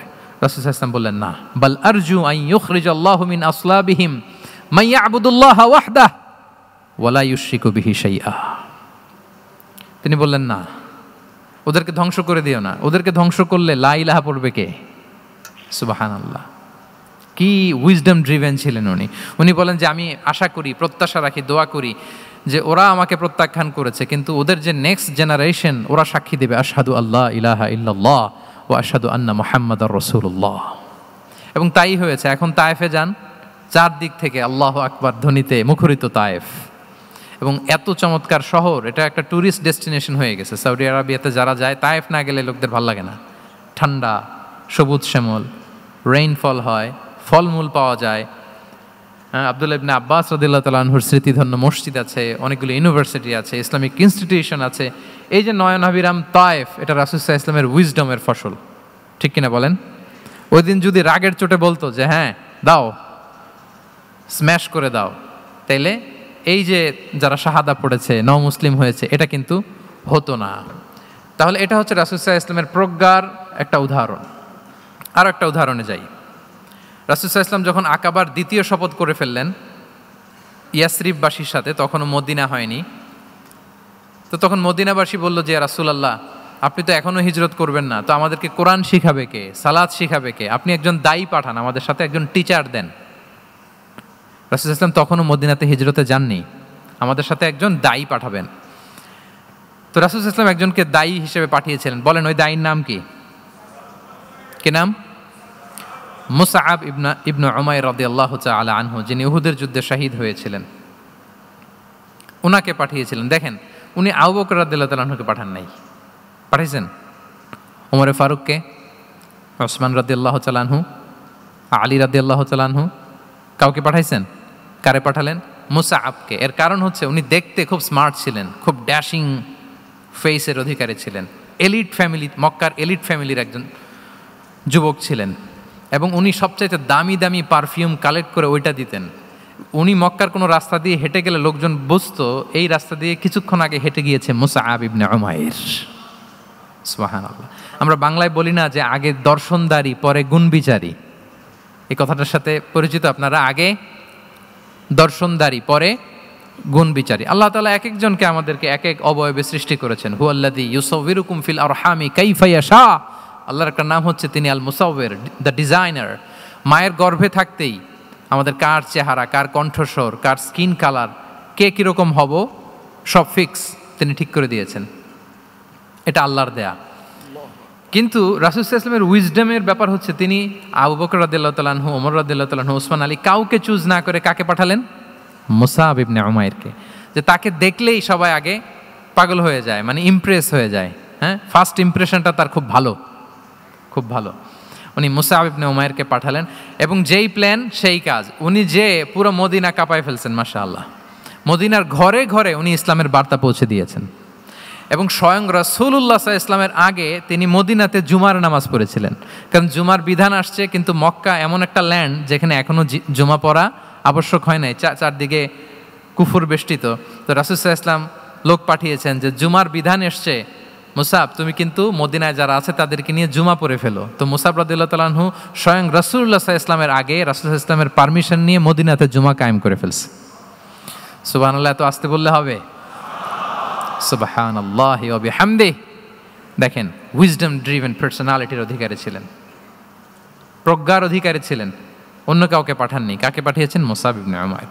তাহলে উনি যেই কাজটাই করতেন, যেটা বলতেন, যেটাতে এঙ্গেজ হতেন, এর নেপথ্যে প্রজ্ঞা ছিল। কি ছিল ভাই? উইজডম ছিল। আল্লাহ যেন সেই উইজডম আমাদেরকে দান করেন, আল্লাহ যেন সেই প্রজ্ঞা দিয়ে আমাদেরকে সমৃদ্ধ করেন। আমরা সবাই পড়ি আমিন। তাহলে কয়টা গেল? 3টা। 4 নাম্বার হচ্ছে রিফর্ম সেন্ট্রিক মাইন্ডসেট, মানে রাসূল সাল্লাল্লাহু আলাইহি ওয়াসাল্লাম সংস্কারবাদী ছিলেন আর কি। ভুলভাল দেখলে রিফর্ম করতেন, ইসলাহ করতেন, সংস্কার। এখন তো ওই যে অনেকগুলো সংস্কার কমিটি হলো দেখলাম বাংলাদেশে, খুব সুন্দর, বিভিন্ন বিষয়ে সংস্কার হচ্ছে। এবং স্বাধীনতার পরে আমাদের বয়স তো আর বেশি না, মানে সব দলের লোকেরা মিলে একসাথে এরকম বসা, এরপর রাষ্ট্রীয় ইস্যু নিয়ে ডিসকাস করা, এরপর মাঝে মাঝে আবার ওয়ার্কআউট করা, আবার একটু মিষ্টি ঝগড়া করা, আবার একটু ফান করা, এই সব কিছুর মধ্য দিয়ে জাতির জন্য ভাবা, নতুন নতুন চিন্তা প্রণয়ন, that's very good, I do appreciate, এটা দরকার। এমন বাংলাদেশে তো আমরা চেয়েছিলাম, ঠিক কিনা বলেন? এই যে রিফর্ম হচ্ছে, এটা অ্যাপ্রিসিয়েবল। রাসূল সাল্লাল্লাহু আলাইহি ওয়াসাল্লামের কিন্তু এই রিফর্ম সেন্ট্রিক মাইন্ডসেট ছিল। অন্যায় দেখলে, ভুলভাল দেখলে, অসঙ্গতি দেখলে, ইনকনসিস্টেন্সি দেখলে শুধরে দিতেন। শুদ্ধাচার অভিযান চালিয়েছেন মক্কাতেও, মদিনাতেও, রিফর্ম করতেন। সব খারাপকে তিনি ভালো দিয়ে পরিবর্তন করে দিতেন। আসুন সিরাতের আয়নায়, থ্রু দ্য লেন্স অফ সিরা আমরা দেখি কিভাবে পরিবর্তন করতেন। রাসূল সাল্লাল্লাহু আলাইহি ওয়াসাল্লামের একটা আদত বা হ্যাবিট ছিল, তিনি কোনো ব্যক্তির বা কোনো স্থানের কোনো বাজে নাম বা খারাপ নাম দেখলে ওটা ভালো নামে চেঞ্জ করে দিতেন। মক্কা থেকে মদিনায় হিজরতের আগে মদিনার নাম ছিল ইয়াসরিব। কি ছিল? ইয়াসরিব মানে হচ্ছে প্রতিশোধ বা নিন্দা বা ক্ষোভ বা ভর্ৎসনা, সবগুলোই খুব বাজে মিনিং ডিনোট করে। রাসূল সাল্লাল্লাহু আলাইহি ওয়াসাল্লাম বললেন, আমি যেই শহরে হিজরত করব এই শহরের নাম ক্ষোভ, এই শহরের নাম হিংসা, এটা হইতে পারে? বলেন। রাহমাতাল লিল আলামিন, হ্যাঁ, mercy and peace for the entire universe করে যাকে আল্লাহ পাঠিয়েছেন, উনি যেই শহরে থাকবেন ওই শহরের নাম প্রতিশোধের শহর, এটা হবে? উনি শহরের নাম চেঞ্জ করে দিলেন। উনি শহরের নাম দিলেন মদিনাতুন নবী। কি দিলেন? মদিনাতুন নবী, অথবা তবা তয়্যিবা, চেঞ্জ করে দিলেন, পরিবর্তন করে দিলেন। এক এলাকায় যে বিষ্ণু ইসলাম দেখলেন যে গাছপালা হয় না, উনি বললেন মাসমুহাদিহিল আরদ, এই জায়গার নাম কি? সবাই বলে ইসমুহা গাদেরা। গাদেরা মানে হচ্ছে মাকান লা নাবাতা ফিহি ওয়ালা শাজার, এমন জায়গা যেখানে ঘাস লতাপাতা কিছুই জন্মায় না। রাসূল সাল্লাল্লাহু আলাইহি ওয়াসাল্লাম বললেন, এই জন্যই তো ঘাস জন্মায় না, নাম তো রাখছো খুব বাজে একটা নাম। রাসূল সাল্লাল্লাহু আলাইহি ওয়াসাল্লাম বললেন, আজ থেকে এলাকার নাম গাদেরা নয়, এলাকার নাম আজকে থেকে খাদেরা। কি নাম? খাদেরা মানে কি বলেন? সবুজ, গ্রিন, এভারগ্রিন, সবুজ শ্যামল। এবং রাসূল সাল্লাল্লাহু আলাইহি ওয়াসাল্লাম যখন গ্রিন ল্যান্ড নাম দিয়ে দিলেন, এরপর থেকে সবুজ শ্যামল করে আল্লাহ জায়গাটাকে বরকতময় করে দিলেন। Changing names. এক সুন্দরী নারীকে বললেন মাসমুকি, কি নাম? বলে আসিয়া। আসিয়া মানে অবাধ্য। রাসূল সাল্লাল্লাহু আলাইহি ওয়াসাল্লাম বললেন, তুমি এত সুন্দরী, you are a beautiful lady, আর কি বাজে একটা নাম রেখেছো আসিয়া। তুমি আসিয়া কেন হবে? আজকে থেকে তোমার নাম জামিলা, মানে তুমি সুন্দরী, রূপবতী। সুবহানাল্লাহ, সুন্দর একটা নাম দিয়ে দিলেন। এক সাহাবীর নাম ছিল হাজান। হাজান মানে রাফ এন্ড টাফ, রুক্ষ। রাসূল সাল্লাল্লাহু আলাইহি ওয়াসাল্লাম বললেন, না, হাজান না, তোমার নাম আজকে থেকে সাহাল। কি নাম? সাহাল। সাহাল মানে সহজ। উনি বলেন, যেদিন থেকে সাহাল রাখছি এর আগ পর্যন্ত নাকি ওনার অসুস্থতা, রোগ বালাই একটার পর একটা লেগেই থাকতো। যেদিন থেকে সাহাল, ওই দিন থেকে উনি বলেন যে আল্লাহ তাআলা নবীর এই নাম চেঞ্জ করে দেওয়ার বারাকায় আমার পুরো জীবনের সব কাজকে আল্লাহ তাআলা সহজ করে দিয়েছেন। তাহলে রিফর্ম সেন্ট্রিক মাইন্ডসেট, আমরাও খারাপ কিছু দেখলে ভালো দিয়ে পরিবর্তন করব। কি বলেন? ইনশাআল্লাহ বলেন সবাই। আচ্ছা, এটা তো নাম চেঞ্জ করে দেয়া। এবার সোশ্যাল রিফর্ম তিনি কি কি করেছেন আমরা একটু দেখি। তিনি যখন যুবক, মক্কায় এক ইয়ামানি লোক ব্যবসা করতে এসে তার প্রোডাক্ট বিক্রি করার পরে, আস ইবনে ওয়াইল নামে এক লোকের কাছে বিক্রি করার পরে যখন দাম চাইতে গেল, আস বলে, আরে বেটা, আমরা মক্কার সন্তান, আমরা দাম দিব না। তো সে ভাবলো হয়তো আমার সাথে ঠাট্টা করেছে, হজের মৌসুম যাক, বেচাকেনা শেষ করে যাওয়ার পথে দামটা নিয়ে যাব। সে ফেরার দিন আবার গেল যে আমার তো জিনিসের দামটা আপনি দিলেন না। সে বলে, আমরা এই ভূখণ্ডের মালিক, আমরা দাম দেই না, এটা তো বড় জুলুম। সে কান্নাকাটি শুরু করলো। তার এই কান্নাকাটি দেখে আল্লাহ রাসূল সাল্লাল্লাহু আলাইহি ওয়াসাল্লাম ওনার চাচা জুবাইর ইবনে আব্দুল মুত্তালিব সহ ইয়াং স্টার যারা আছে, দ্য ইয়ুথ অব মক্কা, তাদের সবাইকে নিয়ে একটা সোসাইটি করলেন। এই যে আমরা হালাফুল ফুদুলের নাম শুনি না, যেটা বাংলায় আমরা কি বলি? হিলফুল ফুজুল। এই নামে তো অনেক সংগঠন আছে বাংলাদেশে। কি বলেন? যুবকরা কোনো সংগঠন করলে কমনলি এই নামটা পছন্দ করে, হিলফুল ফুজুল। আসলে এটার মূল নাম ছিল হালাফুল মুত্তাইয়িবিন। তিব মানে হচ্ছে রং। রাসূল সাল্লাল্লাহু আলাইহি ওয়াসাল্লাম সবাই মিলে, তখন জাহিলি যুগে একটা কালচার ছিল, বালতি ভর্তি রঙের ভেতরে হাত ঢুকিয়ে দিত, দিয়ে এই রং সমেত হাতটা তারা পাথরের মধ্যে লাগাতো, সবার হাত ওইখানে দিত, মানে আমরা হাতে হাত রেখে কমিটেড, আমরা ঐক্যবদ্ধ হলাম। সেখান থেকে হয়েছে হালাফুল মুত্তাইয়িবিন, থেকে হালাফুল ফুদুল। ওনারা বলল যে না, আমরা সবাই থাকবো মাআল মাজলুমি দিদ্দা যালিম, আমরা মজলুমের পক্ষে থাকবো, জালিমের বিপক্ষে থাকবো। এবং যেই প্রতিজ্ঞা ওই কাজ। সবাই মিলে আস ইবনে ওয়াইলকে ধরলো, তার কাছ থেকে টাকা আদায় করে ওই ইয়ামানি ব্যবসায়ীর কাছে পৌঁছে দিয়ে তিনি মাজলুমকে সহায়তা করেছেন। সুবহানাল্লাহ। এবং এই টেন্ডেন্সি, এই জুলুম, চাঁদাবাজি যেগুলো ছিল, মক্কার জমিনে রাসূল সাল্লাল্লাহু আলাইহি ওয়াসাল্লাম এই সোশ্যাল রিফর্মের মাধ্যমে এটাকে সংস্কার করেছেন। তাহলে এই যে রিফর্ম সেন্ট্রিক আমাদের হইতে হবে। আমাদের সমাজেও এখন চাঁদাবাজি আছে না নাই বলেন? খুন খারাপি আছে না নাই? সামাজিক অনাচার? তাহলে ঐক্যবদ্ধ হইতে হবে আমাদেরকে রিফর্মের জন্য। যুবক যারা আমরা আছি, যাদেরকে আল্লাহ আমাদের বলার সুযোগ দিয়েছে, লেখার সুযোগ দিয়েছে, ফিল্ডে কাজের সুযোগ দিয়েছে, আমরা সবসময় মজলুমের পক্ষে থাকব, আমরা সবসময় জালেমের বিপক্ষে থাকব। আমাদের নীরবতা আর আমাদের নিশ্চুপ থাকাই জালিমদেরকে আরো বড় বড় জালিম বানিয়েছে। এজন্য নাহনু মাআল মাজলুম দিদ্দাল জালিম, এটা হচ্ছে আমাদের স্লোগান। আমরা কাদের সাথে? মজলুমের সাথে। আওয়াজ করে বলেন, কার সাথে? ইত্তাকু দাওয়াতাল মাজলুম। রাসূল সাল্লাল্লাহু আলাইহি ওয়াসাল্লাম বলেন, তোমরা মাজলুমের কান্নাকে ভয় করো, কেননা মাজলুমের কান্না আর আল্লাহর মাঝে কোনো ফারাক থাকে না, কোনো পর্দা থাকে না, বদদোয়া করলেই কবুল হয়ে যায়। তাহলে এভাবে রাসূলুল্লাহ সাল্লাল্লাহু আলাইহি ওয়া আলিহি ওয়াসাল্লাম তিনি সোশ্যাল রিফর্ম করেছেন। আমরা যদি ওনার পলিটিক্যাল রিফর্মের দিকে তাকাই, তাহলে দেখব যে আমরা যদি কনস্টিটিউশন অফ মদিনার কথা বলি, মদিনার কনস্টিটিউশন, এটা কিন্তু রাসূল সাল্লাল্লাহু আলাইহি ওয়াসাল্লাম করেছেন। মদিনা চার্টার, এত চমৎকার চার্টার পৃথিবী আর দেখেনি। ওইটা থেকেই এখন সব গোটা বিশ্বের সংবিধান। এই যে আমাদের সংবিধান সংস্কার কমিশন আছে না একটা, নিশ্চয়ই তারা ওইটা থেকে অনেক বেনিফিটেড হতে পারবেন। আমাদের যে মদিনা চার্টার রাসূল সাল্লাল্লাহু আলাইহি ওয়াসাল্লাম নিজে করা, এবং এটা একটা ইনক্লুসিভ চার্টার ছিল। মুসলিম, পেগানস, জুইশ, সব ধর্মের মানুষকে নিয়ে তিনি মদিনাতে ওয়ান উম্মা ঘোষণা দিয়েছিলেন। One Umma, we are one উম্মা। হোক তুমি পেগান মুশরিক, হোক তুমি জুইশ মানে ইহুদি, হোক তুমি মুসলিম, তুমি যেই ধর্মের হও না কেন, মদিনাকে রক্ষা করতে যে আমরা সবাই মিলে উম্মা ওয়াহেদা, আমরা সবাই মিলে কি উম্মা ওয়াহেদা। পৃথিবীর অনেক দেশ এই আইডিওলজিকে ধারণ করে হু হু করে এগিয়ে গিয়েছে। মালয়েশিয়াতে 3টা রেস, আমি তো প্রায় 1 যুগ ওখানে, আমার 2টা ডিগ্রি ওখান থেকে, মাস্টার্স পিএইচডি। সো আমি কাছ থেকে তাদেরকে দেখার সুযোগ পেয়েছি। ওখানে মালয়েরা আছে, তামিলরা আছে, চাইনিজরা আছে, 3 জাতি মিলে ওদের স্লোগান হচ্ছে সাতু মালয়েশিয়া। মালয় ভাষায় সাতু মানে হচ্ছে ওয়ান, মালয় ভাষায় সাতু মানে কি ওয়ান। সাতু মালয়েশিয়া মানে আমরা হতে পারি চাইনিজ, হতে পারি তামিল, কিংবা হতে পারি মালয় ভূমিপুত্রা, কিন্তু সবাই মিলে দেশের স্বার্থে আমরা সবাই কি এক। এটাই লাগবে আমাদের নতুন বাংলাদেশে। জুলাই আপরাইজিং এর পরে আমাদের এই ঐক্যবদ্ধ থাকার বাংলাদেশ আমরা চাই কি চাই না বলেন? সাম্রাজ্যবাদকে রুখে দিতে, যে কোনো ষড়যন্ত্রকে রুখে দিতে ঐক্যবদ্ধ থাকার কোনো বিকল্প নাই, ঠিক কিনা বলেন? ঐক্যবদ্ধ থাকতে হবে আমাদেরকে, যেটা রাসূলুল্লাহ সাল্লাল্লাহু আলাইহি ওয়া আলিহি ওয়াসাল্লাম মদিনা চার্টারে আমাদেরকে শিখিয়েছেন যে আমরা ওয়ান উম্মা। তাহলে খারাপ নাম দেখলে চেঞ্জ করতেন, সমাজে খারাপ কিছু দেখলে সংঘবদ্ধ হয়ে তার বিরুদ্ধে দাঁড়াতেন। পলিটিক্যাল রিফর্ম করেছেন ওয়ান উম্মা গঠনের মধ্য দিয়ে। ফিনান্সিয়াল রিফর্ম যদি বলি, শুধু financial reforms by prophet Muhammad peace be upon him, এটা নিয়ে লম্বা কথা বলা যেতে পারে। শুধু একটা উদাহরণ দিয়ে শেষ করি। বিদায় হজের ভাষণে উনি সুদকে চিরতরে কবরস্থ করেছেন, সুদকে চিরতরে কবরস্থ করেছেন, এবং এটা অন্যের জন্য না, নিজের ঘর দিয়ে শুরু করেছেন।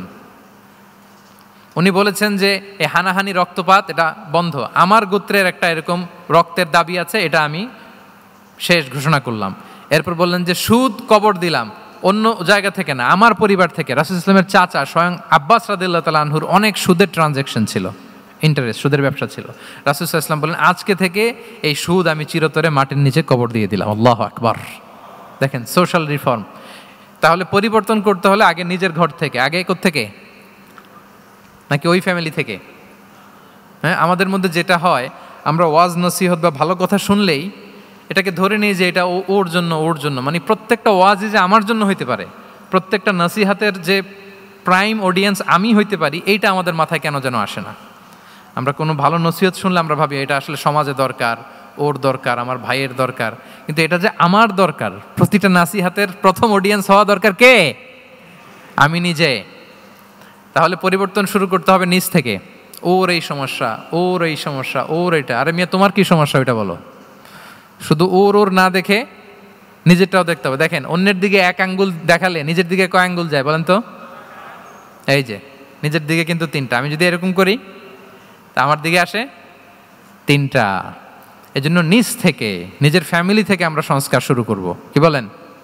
ওমরে ফারুক রাদিয়াল্লাহু তাআলা আনহু যখন ফ্যামিলি মিটিংয়ে বসতেন, উনি ওনার সন্তানদেরকে বলতেন, শোনো তোমরা খলিফাতুল মুসলিমিন, আমিরুল মুমিনিনের সন্তান। তোমাদের কোনো বাজে কাজ যদি সমাজে আসে, তোমাদের কোনো অন্যায় যদি আমার কানে আসে, অন্যের জন্য যা শাস্তি তোমাদের জন্য হবে ডবল শাস্তি। ওমর ফারুক সন্তানদেরকে বলতেন, তোমরা যদি কোনো ভুল করো, একটা যদি হদ কায়েম করা লাগে এমন অন্যায় যদি করো, একটা হচ্ছে আল্লাহর দেয়া হদ, আর একটা হবে আমি উমরের দেয়া হদ। কারণ আমার মতো খলিফাতুল মুসলিমিনের সন্তান হয়ে এই পাপ তুমি কেন করলে? দেখেন অন্যের বাচ্চা কি করছে, অন্যের, আমাদের তো ওই মেয়েটার সমস্যা, ওনার ছেলের সমস্যা, এগুলো আমার ছেলের যে কি অবস্থা, আমার পরিবারের যে কি হালাত, আমার স্ত্রীর যে কি দশা, ওইটা নিয়ে আমরা ভ্রুক্ষেপ করি না বা চিন্তা করি না। তাহলে সম্মানিত সুধীমণ্ডলী, আমরা পরিবর্তন শুরু করবো কোত্থেকে? অন্যের বাড়িঘর থেকে নাকি? হ্যাঁ, কোত্থেকে? নিজ থেকে। আল্লাহ তাআলা আমাদেরকে তৌফিক দান করুক। তাহলে কয়টা গেল? 4টা। এখন আপনারা তো ক্লান্ত হয়ে গেছেন মনে হচ্ছে, সময়ও অনেক হয়ে গেছে। আরো কয়েকটা পয়েন্ট বলা যাবে নাকি? হ্যাঁ, মোট কয়টা ছিল পয়েন্ট? সবগুলো শুনবেন? আচ্ছা, 5 নম্বরে হচ্ছে ওপেন মাইন্ডেড। আমার প্রিয় নবী বলেন ওপেন মাইন্ডেড ছিলেন না ন্যারো মাইন্ডেড? সবাই বলবেন, গ্যালারির সবাই আওয়াজ করে, তিনি ওপেন মাইন্ডেড না ন্যারো মাইন্ডেড ছিলেন? রাসূলুল্লাহ সাল্লাল্লাহু আলাইহি ওয়া আলিহি ওয়াসাল্লাম ওপেন মাইন্ডেড ছিলেন। যে কেউ ওনাকে অ্যাপ্রোচ করতেন পারতেন easily, he was very approachable. ছোট বড় আবাল বৃদ্ধ বনিতা ওনার সাথে কথা বলতে স্বাচ্ছন্দ্য বোধ করতো, ভয় পেত না। এজন্য সিরাতের পরতে পরতে দেখবেন এক শিশু এসে প্রশ্ন করে, নারী এসে প্রশ্ন করে, বৃদ্ধ এসে প্রশ্ন করে, বন্ধু এসে প্রশ্ন করে, শত্রু এসে কনভারসেশন করে, সবাই এসে ওনার সাথে কথা বলতে পারতো। সুবহানাল্লাহ। এবং এগুলো উনি অ্যাকোমোডেট করতে পারতেন। কি করতে পারতেন? অ্যাকোমোডেট করতেন। ছোট্ট একটা উদাহরণ দেই, আসির আল হালাবিয়া থেকে নেয়া একটা বিখ্যাত সিরাতের গ্রন্থ। বদরের যুদ্ধে রাসূল সাল্লাল্লাহু আলাইহি ওয়াসাল্লাম বদরের মাঠে সেনা ক্যাম্প স্থাপন করলেন। কি ক্যাম্প? সেনা ক্যাম্প স্থাপন করলেন। আল হুবাব ইবনুল মুনজির রাদিয়াল্লাহু তাআলা আনহু এক সাহাবী, উনি বললেন, ইয়া রাসূলুল্লাহ, এই যে সেনা শিবির যে এখানে স্থাপন করলেন, এটা কি আপনার নিজের ইচ্ছায় না আল্লাহর আদেশে? দেখেন, সেনাপতিরে কোনো সাধারণ সৈনিক এই প্রশ্ন করতে পারে?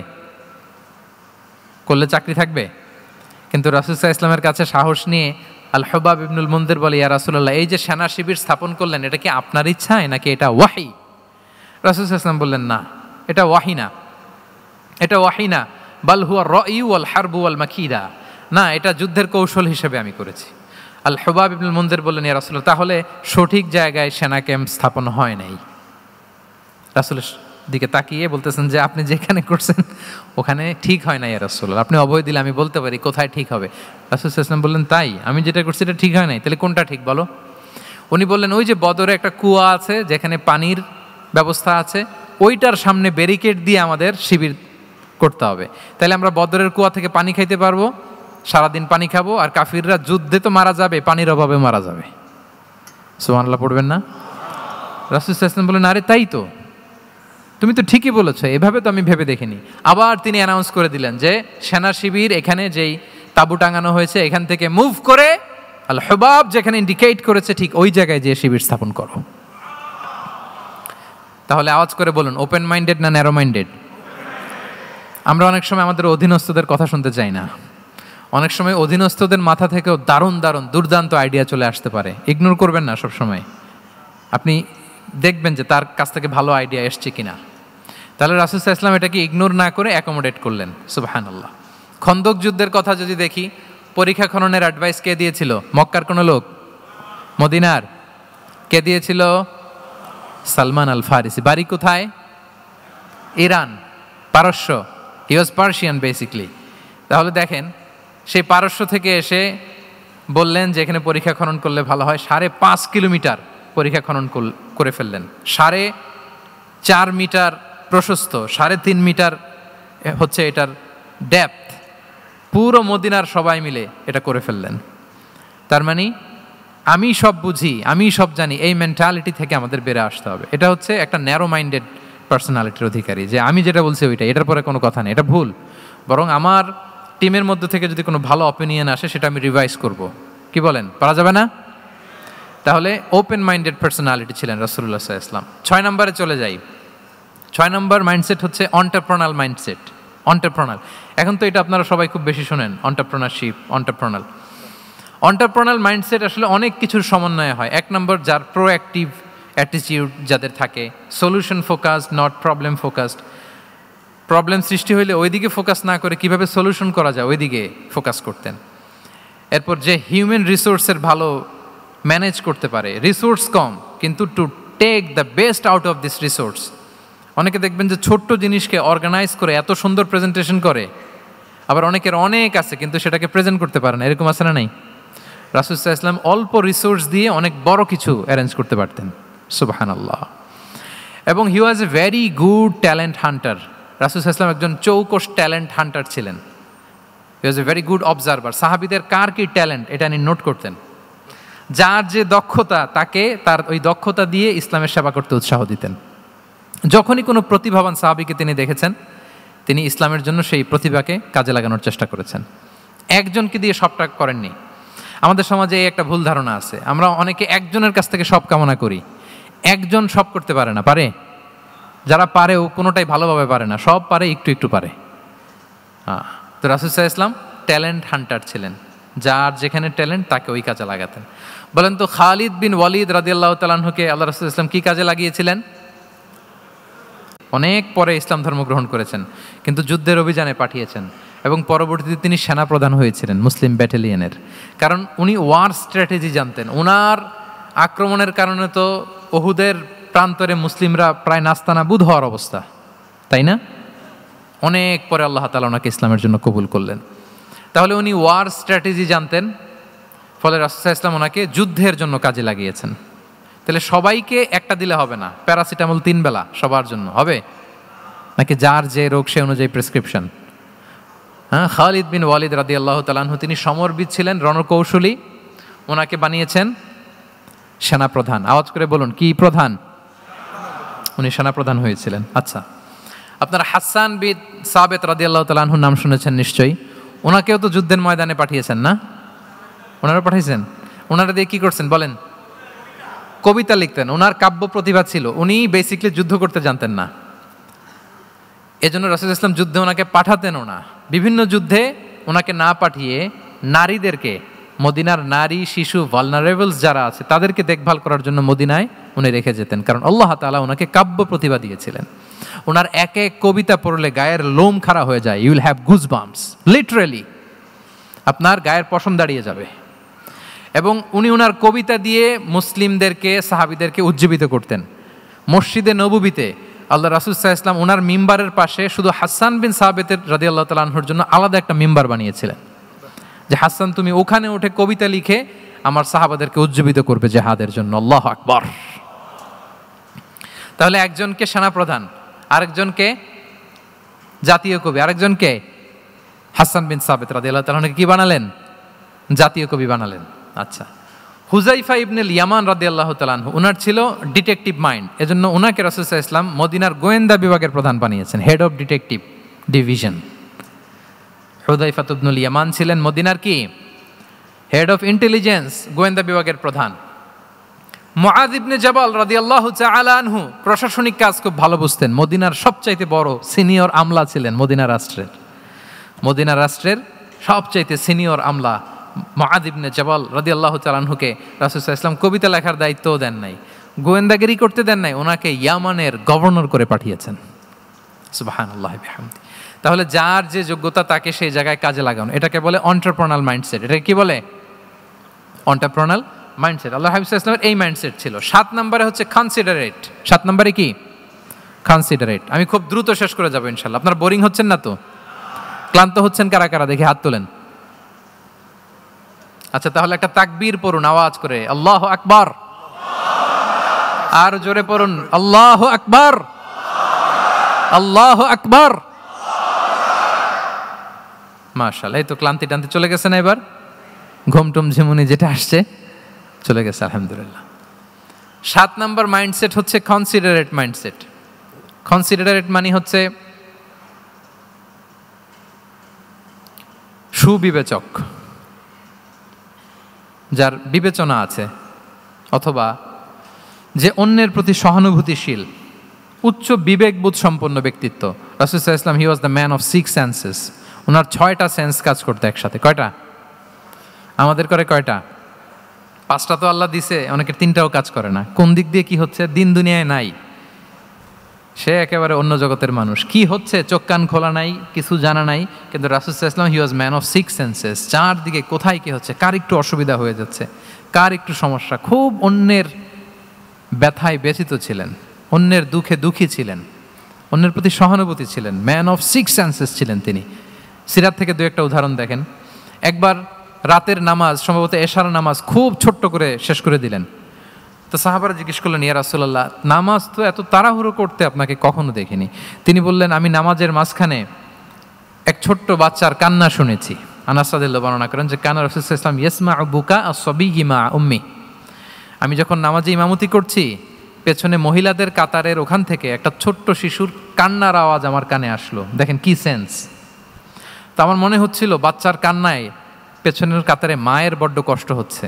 যেই মাটা বাচ্চাটাকে নিয়ে এসছে উইমেন প্রেয়ার হলে, তাকে বাচ্চাটাকে ম্যানেজ করতে বা সামলাতে মায়ের বড্ড কষ্ট হয়ে যাচ্ছে আমার মনে হচ্ছে। এজন্য আমি নামাজটা একটু শর্টকাটে শেষ করে দিয়েছি। Could you imagine that? কি নবী আমরা পেয়েছি, কীরকম কনসিডারেট ছিলেন, কতটা সুবিবেচক ছিলেন, অন্যের প্রতি কতটা সহানুভূতিশীল ছিলেন তিনি, অন্যের যাতে কোনো সমস্যা না হয় এটা খেয়াল করতেন। মুআয ইবনে জাবাল রাদিয়াল্লাহু তাআলা আনহুকে মদিনার পাশেই এক মসজিদের ইমাম করে পাঠালেন। উনি ইমামতির দায়িত্ব পেয়ে একবার মাগরিবের নামাজে সূরা বাকারা তেলাওয়াত শুরু করলেন। কোরআনের সবচাইতে ছোট সূরা, তাই না? সূরাতুল বাকারা, হ্যাঁ, সবচেয়ে ছোট সূরা। হ্যাঁ, তো ওনার হয়তো তেলাওয়াত করতে করতে একটা ইমোশন চলে আসছে। উনি তো সুরের ঝংকার দিয়ে তেলাওয়াত করতেছেন। এখন পেছনে যারা মুসল্লি ছিল এরা ছিল সব কৃষিজীবী সাহাবী। এরা কি ছিল? সারা দিন ওট দিয়ে, খেজুর গাছে পানি দিয়ে যান যায় কোনো রকম ফরজ পেরে যায় ঘুমাইতে হবে। এই সাহাবীরা যখন পিছনে দাঁড়াইছে আর উনি ধরছে কোন সূরা? আওয়াজ করে বলুন না একটু, সূরাতুল বাকারা। এখন ওনারা তো আর থাকতে পারে না, ওনার সাথে থাকতে না পারে এক সাহাবী নামাজ রেখে দিয়ে ডাইরেক্ট রাসূল সাল্লাল্লাহু আলাইহি ওয়াসাল্লামের কাছে। কারণ বড় হুজুর তো আছে মদিনায়, যে বিচার দিছে ইয়া রাসূলুল্লাহ, দেখেন এমন একজনকে ইমাম করে অ্যাসাইন করেছেন, উনি মাগরিবের সালাতে সূরা বাকারা পড়ে, আর আমরা হচ্ছি কৃষিজীবী শ্রমজীবী সাহাবী, আমাদের তো এত বড় কেরাতের সাথে জয়েন করা সম্ভব না। রাসূল সাল্লাল্লাহু আলাইহি ওয়াসাল্লাম রেগে গেলেন, চেহারাটা আগুনের গোলার মতো লাল হয়ে গেল। মুআয ইবনে জাবাল রাদিয়াল্লাহু তাআলা আনহুকে ডেকে পাঠালেন, ডেকে বললেন, আফাত্তানুন আনতা ইয়া মুআয, আফাত্তান, তুমি কি ফিতনা সৃষ্টি করতেছো? ওখানে পাঠাইছি কমিউনিটির ইউনিটি ধরে রাখার জন্য, তুমি ওখানে যে ফিতনা সৃষ্টি করতেছো। তুমি কি সাব্বিহ ইসমা রাব্বিকাল আ'লা এই সূরা তোমার মুখস্থ নাই?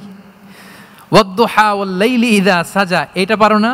ওয়াশ-শামসি ওয়া দুহাহা এটা মুখস্থ নাই? তো তুমি কেন এই সূরাগুলো দিয়ে নামাজ পড়াও না? কেন পড়াও না?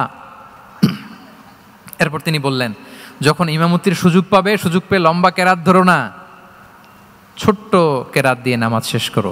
কেননা তোমার পেছনে বয়স্করা আছে, মুরব্বীরা আছে, অসুস্থরা আছে। জাল হাজা, তার একটা জরুরি কাজ পড়ছিল, যাচ্ছিল, হঠাৎ মাগরিবের আজান, ভাবলো রাস্তার পাশে যেহেতু আজান দিছে নামাজটা পড়ে নেই। নামাজে ঢুইকা দেখছে আপনি সূরা বাকারা ধরছেন, তো বেচারা কি কাজ করবে না কি করবে? আর তার তো নিয়ত ছিল ফরজ নামাজটা পড়ি যে বাস ধরবো, এখন আপনি ধরছেন কোন সূরা? বাকারা। দেখেন রাসূল সাল্লাল্লাহু আলাইহি ওয়াসাল্লাম বললেন, যখন ইমামতির চান্স পাবে ছোট সূরা পড়বে, আর যখন তুমি একা পড়বে ফালিউতাউবিল মাশা, যত লম্বা করতে মনে চায় করো, রুকু করো লম্বা, সেজদা করো লম্বা, কেরাত করো লম্বা। রাসূল সাল্লাল্লাহু আলাইহি ওয়াসাল্লাম তো রাতে আধা ঘন্টা 40 মিনিট প্রথম রাকাতে কেরাত পড়তেন, এরপরে আবার 40 মিনিট রুকুতে থাকতেন, রুকু থেকে দাঁড়ায় আবার 40 মিনিট, আবার সেজদায় যেয়ে 40 মিনিট, এরপরে সেজদা থেকে 2 সেজদার মাঝখানে আবার 40 মিনিট, 2 রাকাত দিয়ে এরকম রাতও শেষ করে দিয়েছেন। তো আপনার লম্বা যদি পড়তে মনে চায়, আপনি তো আপনার ব্যক্তিগত নফল সালাতে এভাবে লম্বা করবেন। কিন্তু আমাদের হয়ে গেছে উল্টা, একাকী নামাজ, কোনো রকম রুকু সেজদা, এরকম হয়ে গেছে না অনেকটা। কিন্তু ইমামতির সুযোগ পেলে মাশাআল্লাহ, আল্লাহু আকবার, এইবার শুরু হয়েছে শাইখ সুদাইসির কণ্ঠে এই লম্বা করে। এখন পেছনে মুসল্লিদের কি দশা ওইটা আর আমরা খেয়াল করি না। আমাদেরকে অন্যের প্রতি সহানুভূতিশীল হতে শিখিয়েছে ইসলাম, কনসিডারেট হতে শিখিয়েছে, সুবিবেচক হতে শিখিয়েছে, যেটা রাসূল সাল্লাল্লাহু আলাইহি ওয়াসাল্লাম করেছেন। এবং রাসূল সাল্লাল্লাহু আলাইহি ওয়াসাল্লাম কোনো কাজে কাউকে পাঠালে ওনার বিখ্যাত সে বাণীটা বলে দিতেন যে ইয়াসসিরু ওয়ালা তুআসসিরু বাশশিরু ওয়ালা তুনাফিরু, সহজ করে উপস্থাপন করো, কঠিন করো না। সুসংবাদ দিও, মানুষকে দিন থেকে ভাগিও না। আমরা মানুষকে ভয় দেখাই, আমরা এত কঠিন করে ইসলামকে উপস্থাপন করি, মানুষ বলে আগে যেটা করতাম ওইটাই ভালো। তো আমরা যেন দিনকে কঠিন না করি, আমাদের কোনো অ্যাটিটিউডের কারণে যেন মানুষ ইসলাম থেকে ভেগে না যায়। আরেকটা উদাহরণ দেখুন, একবার মাগরিবের কিংবা এশার নামাজে রাসূল সাল্লাল্লাহু আলাইহি ওয়াসাল্লাম লম্বা সেজদা দিলেন। এত লম্বা সেজদা তিনি কখনো দেন না। নামাজ শেষে সাহাবারা জিজ্ঞেস করলেন, ইয়া রাসূলুল্লাহ, আপনি কি নামাজের মাঝখানে অসুস্থ হয়ে গেলেন নাকি, অথবা কোরআনের আয়াত নাজিল হলো নাকি, ওহী নাজিল হলো নাকি? রাসূল সাল্লাল্লাহু আলাইহি ওয়াসাল্লাম বললেন, কুল্লু যালিকা লাম ইয়াকুন ওয়ালাকিন্না ইবনি ইরতাহালানি ওয়া কারিহতু আন উআজ্জিলাহু হাত্তা ইয়াকদিয়া হাজাতাহ। বললেন না, অসুস্থ হই নাই, ওহীও নাজিল হয় নাই। আমি যখন সেজদায় গিয়েছি, আমার দুই ছোট নাতি হাসান হোসেন আমার কাঁধের উপরে চেপে বসেছে। যতক্ষণ না ওরা খেলা শেষ না করে নিচে নেমেছে, আমি সেজদায় লুটিয়েছিলাম, নেমেছে এরপরে মাথা উঠিয়েছি। আমার মাথা উঠানোর কারণে ওদের খেলার একটু ডিস্টার্ব হবে, এজন্য আমি আর সেজদা থেকে মাথা উঠাই নাই। সুবহানাল্লাহ পড়বেন না? দেখেন, নাতির খেলার যেন ডিস্টার্ব না হয়। পেছনের মহিলা সারির এক বোনের নামাজের সমস্যা হচ্ছে, এগুলো উনি খেয়াল করতেন, ছোট্ট ছোট্ট বিষয়গুলো উনি খেয়াল করতেন। এটাকে বলে কনসিডারেট মাইন্ডসেট। কি বলে? তাহলে আমরা অন্যের প্রতি যেন সহানুভূতিশীল হই, নাকি শুধু নিজেরটাই দেখব? অন্যেরটা দেখার দরকার আছে না নাই বলেন? আচ্ছা, 8 নাম্বার হচ্ছে ট্রান্সপারেন্সি। খাবো না। ট্রান্সপারেন্সি মানে হচ্ছে স্বচ্ছতা। ওনার জীবনের চাইতে, ওনার বায়োগ্রাফির চাইতে স্বচ্ছ বায়োগ্রাফি আপনি পাবেন না। No public and private dividation. And in the long history of time, no one's life has been recorded more transparently than the life of Prophet Muhammad sallallahu alaihi wasallam. রাসূল সাল্লাল্লাহু আলাইহি ওয়াসাল্লামের চেয়ে বেশি পৃথিবীতে এমন সেকেন্ড কোনো পার্সন আপনি দেখাতে পারবেন না যার জীবনের সব কিছু রেকর্ডেড। সব কিছু রেকর্ডেড। এরকম আছে? ঘরে কি করেছেন, বাইরে কি করেছেন, স্ত্রীর সাথে কি করেছেন, বন্ধুর সাথে কি করেছেন, সাহাবাদের সাথে কি করেছেন, শত্রুর সাথে কি করেছেন, অল আর রেকর্ডেড। সব অ্যান্ড ক্রিস্টাল ক্লিয়ার, একেবারে স্বচ্ছ পানির মতো, স্ফটিক কাচের মতো ক্লিয়ার, ট্রান্সপারেন্ট। ওনার সব কাজে উনি স্বচ্ছতা বজায় রাখতে চাইতেন। কতটা স্বচ্ছ ছিলেন, একটা মজার ঘটনা শোনায় আপনাদেরকে। সহিহ বুখারীতে এসছে, রমাদানের শেষ 10 দিন, দ্য লাস্ট 10 days অফ রমাদানে তিনি এতেকাফ করতেন। তো এতেকাফ অবস্থায় স্ত্রীরা এসে রাতে দেখা করে যেত, জরুরি কথা আলাপ থাকলে সেরে যেত। একবার রাতে সফিয়া বিনতে হুয়াই ইবনে আখতাব রাদিয়াল্লাহু তাআলা আনহা আসলেন, ওনার স্ত্রী। কথা হলো, এবার ওনাকে একটু এগিয়ে দিবেন। মসজিদ থেকে রাসূল ইসলাম বারান্দার দিকে পাশ দিয়ে আসলেন এগিয়ে দেওয়ার জন্য। ইন দ্য মিন টাইম, ভাই ভিডিও করবেন না, mobile should be in pocket. জি, বারবার বলবো না, পকেটে রাখবেন, অন্যদের ডিস্টার্ব হচ্ছে আমি দেখতেছি। হঠাৎ 2জন আনসারি সাহাবী পাশ দিয়ে হেঁটে যাচ্ছেন। রাসূল সাল্লাল্লাহু আলাইহি ওয়াসাল্লাম আম্মাজানকে বিদায় দিবেন এখানে। হঠাৎ করে তিনি আওয়াজ করে বললেন, আলা রিসলিকুমা, এই দাঁড়াও। ওই সাহাবী 2জন রাসূল সাল্লাল্লাহু আলাইহি ওয়াসাল্লামের সাথে কে ওটা টের পায় নাই, বুঝতে পারে নাই। বোরকায় আবৃত কোনো এক নারী দেখে, রাসূল আর ওই নারীকে দেখে তারা আরো দ্রুত গতিতে হাঁটতে শুরু করে দিচ্ছে, আমরা চলে যাই এখান থেকে। দেখেন, রাসূল সাল্লাল্লাহু আলাইহি ওয়াসাল্লাম নিজের অবস্থানকে ট্রান্সপারেন্ট করার জন্য বললেন, আলা রিসলিকুমা, দাঁড়াও। দাঁড়ালেন। তখন রাসূল সাল্লাল্লাহু আলাইহি ওয়াসাল্লাম বললেন যে, ইন্নাহা উম্মুকুম সফিয়া, আমার পাশে যাকে দেখতে পাচ্ছ, বলে দেয়া ভালো যে সে কিন্তু অন্য কোনো নারী নয়, সে তোমাদের মা উম্মুল মুমিনিন সফিয়া। সাহাবারা বলে, সুবহানাল্লাহ ইয়া রাসূলুল্লাহ, ইয়া রাসূলুল্লাহ, এ কেমন কথা, আপনি কেন আমাদের কাছে জবাবদিহি করতে যাচ্ছেন বা ক্লারিফাই করছেন? আপনার পাশে কোনো নারী এত রাতে যদি দাঁড়িয়ে থাকে, তিনি তো আমাদের মাদের মধ্যে থেকেই তো একজন হবেন, কেন আপনি বলতেছেন? তখন রাসূল সাল্লাল্লাহু আলাইহি ওয়াসাল্লাম বললেন যে, না, ইন্না শাইতানা ইয়াজরি মিনাল ইনসানি মাজরাদ দাম, শয়তান মানুষের রগে রগে চলাচল করে। ওয়া ইন্নী খাশিতু আইয়ুকযিফা ফি কুলুবিকুমা শাররান, আরেক বর্ণনায় আছে শাইআন, আমার ভয় হয় হয়তো শয়তান কোনো সন্দেহের উদ্রেক তোমাদের হৃদয়ে ঢুকায় দিতে পারে। সুবহানাল্লাহ। এজন্য আমি ক্লিয়ার করে দিলাম, এটা আমার বউ, আমার স্ত্রী, তোমাদের মা সফিয়া। 2জন সাহাবী যদি চলে যায়, এমন হতেই পারতো বাড়িতে যে একজন আরেকজনকে জিজ্ঞেস করতে পারতো যে, আচ্ছা নবীর পাশে যে কালো বোরকা পরা মহিলাটা ছিল দেখছো না, এটা কে? তখন একজন হয়তো বলতো, কে আর হবে, আমাদের মাই তো হবে, কোনো এক মা। আরেকজন বলবে, আমাদের উম্মুল মুমিনিনের কেউ ছিল নাকি অন্য কেউ? এরকম একটা হুট করে সন্দেহের উদ্রেক মাথায় আসতে পারে না যে ওনার স্ত্রী ছিল না অন্য কেউ ছিল? আসতে পারে কি পারে না বলেন? ওই সন্দেহের অবকাশটুকু রাসূল সাল্লাল্লাহু আলাইহি ওয়াসাল্লাম রাখেন নাই। উনি বলে দিলেন যে, এটা তোমাদের মা, এটা সফিয়া। এই সন্দেহের অবকাশের কোনো সুযোগ নাই। তাহলে রাসূল সাল্লাল্লাহু আলাইহি ওয়াসাল্লামের পুরো লাইফ ছিল ট্রান্সপারেন্ট, একেবারে স্বচ্ছ। আমি অনেক পয়েন্টস নিয়ে এসেছি, ওটা 2-3 ঘন্টার আলোচনায় চলে যাবে। আমি প্রত্যেকটা পয়েন্টে একটা বা দুইটা ঘটনা দিয়ে শেষ করতেছি। তাহলে রাসূল সাল্লাল্লাহু আলাইহি ওয়াসাল্লামের লাইফ তিনি কত স্বচ্ছতার সাথে কাটিয়েছেন, এটা ক্লিয়ার না আমাদের সাথে? Transparent mindset. 9 নাম্বার হচ্ছে অ্যাপ্রিসিয়েটিভ। 9 নাম্বার কি? অর্থাৎ অন্যের প্রশংসা করা। আমরা অনেক সময় অন্য কেউ ভালো কাজ করলে অ্যাপ্রিসিয়েট করতে চাই না। আমরা গুণমুগ্ধ হই কিন্তু গুণগ্রাহী হতে চাই না, অন্যরে ক্রেডিট দিতে চাই না, তার ভালো কাজের স্বীকৃতি দিতে চাই না। হয়তো আমার দলের লোক না, বা আমার চিন্তার লোক না, বা আমার সার্কেলের লোক না, তার প্রশংসা করতে চাই না, তার গুণগ্রাহী হতে চাই না। এরকম মেন্টালিটি আমরা অনেকে ক্যারি করি না? রাসূল সাল্লাল্লাহু আলাইহি ওয়াসাল্লাম এটা করেননি। ভালো কিছু দেখলে মুসলিম হোক অমুসলিম হোক অ্যাপ্রিসিয়েট করতেন। Basically he develop the culture of appreciation. এটা আমাদের করতে হবে।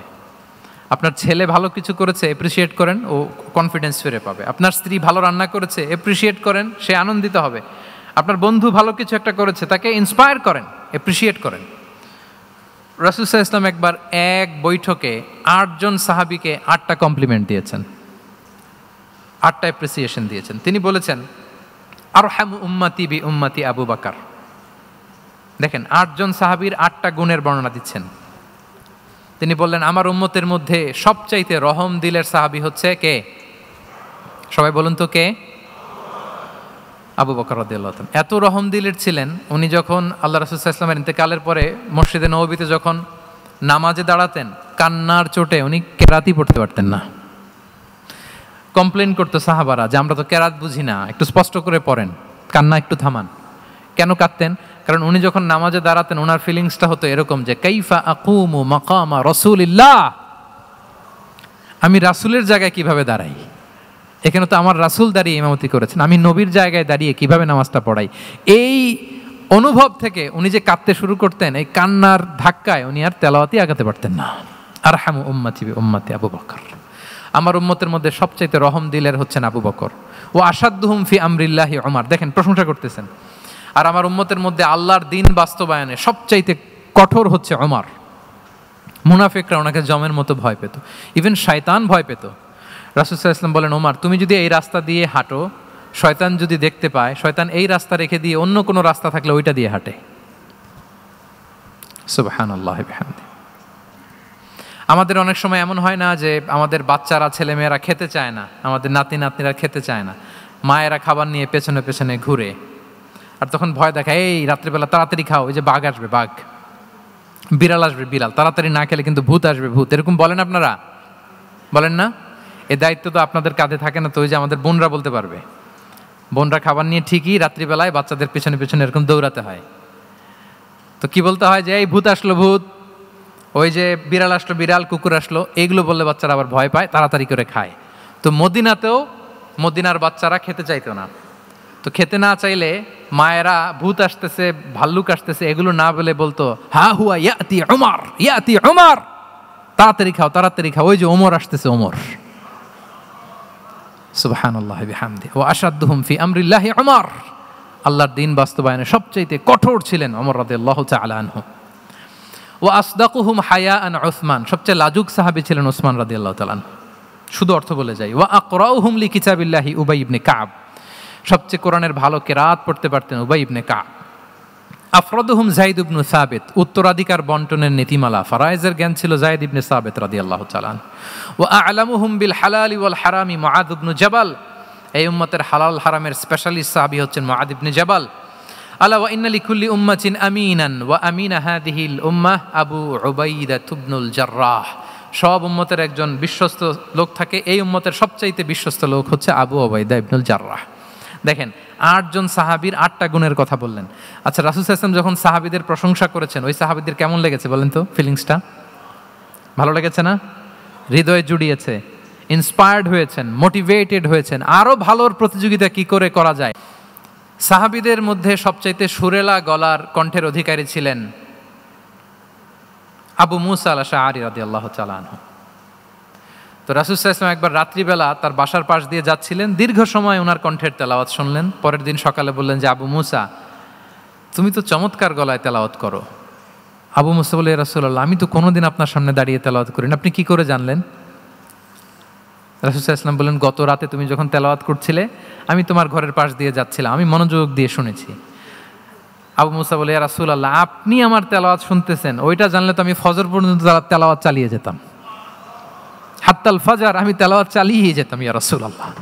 আল্লাহ রাসূল সাল্লাল্লাহু আলাইহি ওয়াসাল্লাম তখন বললেন, লাকাদ উতিতা মিজমারান মিন মাজামিরি আলি দাউদ। হে আবু মুসা, দাউদ আলাইহিস সালামের গলায় আল্লাহ তাআলা যেমনি সুরের ঝংকার দিয়েছেন, এই উম্মতের মধ্যে তোমার গলায় আল্লাহ সেই সুরের লহরী ঢেলে দিয়েছে।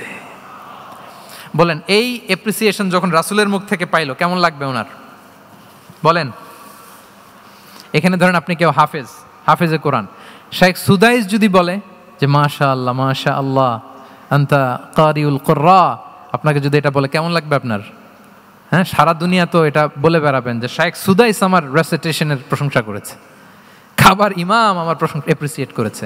আর স্বয়ং রাসূলুল্লাহ সাল্লাল্লাহু আলাইহি ওয়াসাল্লাম যখন বলে তোমার গলায় আল্লাহ সুরের ঝংকার ঢেলে দিয়েছে, তখন ওনার কেমন লেগেছে?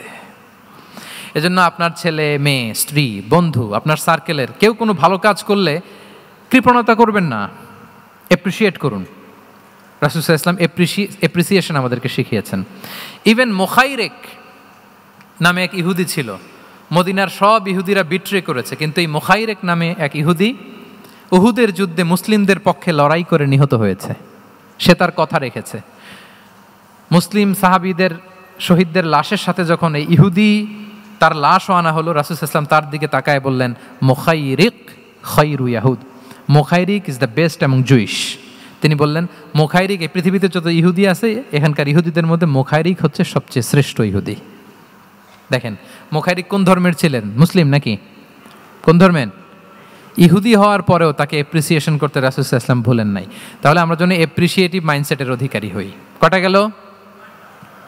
10 নম্বরে হচ্ছে ফ্লেক্সিবল। 10 নম্বরে কি? ফ্লেক্সিবল, মানে কোনো বিষয়ে খুব অনড় হয়ে থাকা, এটা রাসূল সাল্লাল্লাহু আলাইহি ওয়াসাল্লাম ছিলেন না, ফ্লেক্সিবল ছিলেন। আমরা অনেক সময় বলি না যে ভাই আপনি কি 9টায় আসতে পারবেন না 10টায়? বলে আম ফ্লেক্সিবল উইথ দিস, মানে যেটা বলবেন আমার সমস্যা, এরকম ইজি গোয়িং ছিলেন উনি, গো ধরে থাকতেন না, যে কোনো পরিস্থিতিকে সামলে নিতেন। ফ্লেক্সিবল হচ্ছে যে কোনো পরিবেশ পরিস্থিতির সাথে নিজেকে মানিয়ে নেওয়া, খাপ খাওয়া, নিজেকে সামলে নেওয়া, সলিউশন বের করে ফেলা, এটা রাসূল সাল্লাল্লাহু আলাইহি ওয়াসাল্লামের ছিল, এটাকে বলে ফ্লেক্সিবল মাইন্ডসেট। নাজরানের 60 জন খ্রিস্টান পাদ্রী এসেছিল মদিনায় দেখা করতে। কোন ধর্মের? খ্রিস্টান। সবাই আওয়াজ করে বলুন, কোন ধর্মের? খ্রিস্টান। এখন এত মানুষকে সম্মানিত মেহমান উনি কোথায় বসতে দিবেন? পরামর্শ করলেন কোথায় বসতে দেওয়া যায়। এক সাহাবী বলে, আমার কাছে কিছু খেজুর পাতা আছে, ওটা বিছায়া একটা জায়গা করি, ওখানে বসি। রাসূল সাল্লাল্লাহু আলাইহি ওয়াসাল্লাম বললেন, না, দামি মেহমান, এটা হয়। আরেকজন বলে, বিকেল বেলায় তো সূর্য পড়ে যাবে, পাহাড়ের ছায়ায় উহুদ পাহাড়ের ওই পাশে যেয়ে বসি। রাসূল সাল্লাল্লাহু আলাইহি ওয়াসাল্লাম বললেন, না, এটাও তো হয় না। বলতে বলতে ওই 60 জন পাদ্রী চলেই আসছেন, এই মানে বিদেশি মেহমান, ফরেন ডেলিগেশন। কি করবেন? রাসূল সাল্লাল্লাহু আলাইহি ওয়াসাল্লাম 60 জনকে মসজিদে নববীর ভেতরে নিয়ে বসালেন। সুবহানাল্লাহ পড়তে পারলেন না? মসজিদে নববীর ভেতরে বসালেন। এবং সিরাতে ইবনে ইসহাকে এসেছে যে তখন ওদের আবার ইবাদতের সময় হয়েছে, রাসূল সাল্লাল্লাহু আলাইহি ওয়াসাল্লাম তাদেরকে ইবাদতেরও সুযোগ দিয়েছেন।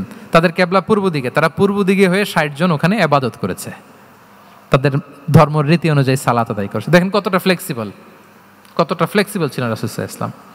ফজরের সালাতের পরে ঘরে ঢুকেই আম্মা জান আয়েশাকে জিজ্ঞেস করতেন, কোনো খাবার আছে? আম্মা জান আয়েশা যদি বলতেন আছে, তিনি সেটা খেতেন।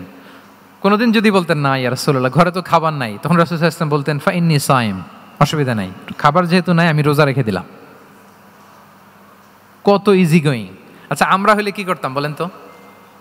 ফজরের পরে ঘরে গেছেন, আপনি বড় সাহেব না, এবার যাওয়ার পরে জিজ্ঞেস করছেন কি আছে, খাবার দাও। যদি বলে ঘরে কিছু নাই, কি বলবেন? দেখি কয়েকটা উত্তর আসুক।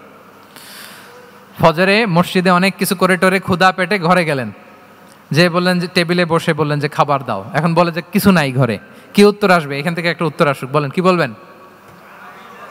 হ্যাঁ, খবর আছে?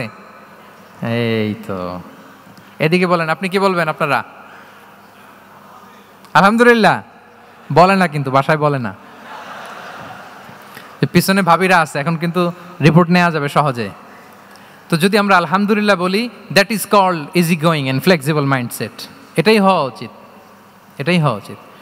খাবার থাকলে খেতেন, না থাকলে বলতেন okay I am fasting, it's not a big deal, ফা ইন্নী সাইম, যেহেতু নাই কি আর করবো, আমি রোজা রেখে দিলাম, এরকম ইজি গোয়িং ছিলেন। দেখেন, his life was so simple but so special. হ্যাঁ, মুহাম্মদ সাল্লাল্লাহু আলাইহি ওয়াসাল্লাম। তাহলে ফ্লেক্সিবল ছিলেন। কয়টা গেল? আর কয়টা বাকি? আচ্ছা, 5 মিনিটে শেষ করে দেই। 11 নাম্বার হচ্ছে অপটিমিস্টিক মাইন্ডসেটের অধিকারী ছিলেন। অপটিমিস্টিক, প্যাসিমিস্টিক ছিলেন না, মানে ইতিবাচক চিন্তা করতেন সবসময়। সবসময় কি চিন্তা করতেন? আপনি আজকের এই হলরুমের কিছু ভুল ধরতে পারবেন না?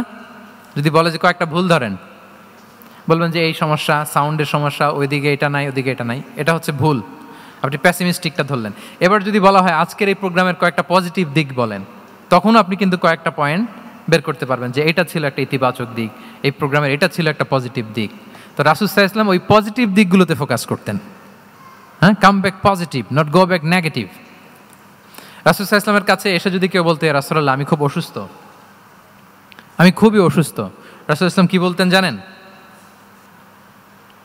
জি, রাসূল সাল্লাল্লাহু আলাইহি ওয়াসাল্লাম বলতেন লা বাসা আলাইকা তাহুরুন ইনশাআল্লাহ। ইয়া রাসূলুল্লাহ আমি অসুস্থ। রাসূল সাল্লাল্লাহু আলাইহি ওয়াসাল্লাম বলতেন আরে don't worry, it will cleanse up you from your sins if Allah wish. ইনশাআল্লাহ এতে তোমার যে গুনাহ-টুনা আছে, পাপ আছে, এই পাপগুলোকে আল্লাহ তাআলা এই অসুস্থতা দিয়ে মোচন করে দিচ্ছেন। পড়েন সুবহানাল্লাহ। তাহলে আপনি অসুস্থতার মধ্যে একটু হালকা হইলেন না, যে জ্বরে ভুগতেছি কিন্তু এই জ্বরে নাকি আমার গুনাহ মাফ হয়ে যায়। পেটের ব্যথায় আক্রান্ত, মাথা ব্যথায় আক্রান্ত, কিন্তু এটাতে নাকি আল্লাহ আমার পাপ মোচন করে দেয়, তাহলে একটু ভাল লাগবে না? তাহলে দেখেন, একটা কঠিন পরিবেশকে রাসূল সাল্লাল্লাহু আলাইহি ওয়াসাল্লাম করতেন। করতেন অসুস্থ শুনলেই লা বাস তাহুরুন ইনশাআল্লাহ, আর কিছু হবে না, আল্লাহ তোমার গুনাহ মাফ করে দিচ্ছে। অসুস্থ ব্যক্তি দেখলেই মাথায় হাত দিয়ে দোয়া করতেন আল্লাহুম্মা রাব্বান নাস আযহিবিল বাস ইশফি আনতাশ শাফি লা শিফাআ ইল্লা শিফাউক শিফাআন লা ইউগাদিরু সাকামা। উজ্জীবিত হয়ে যেত অসুস্থ ব্যক্তি। আমরা কি করি? আমরা কি করি?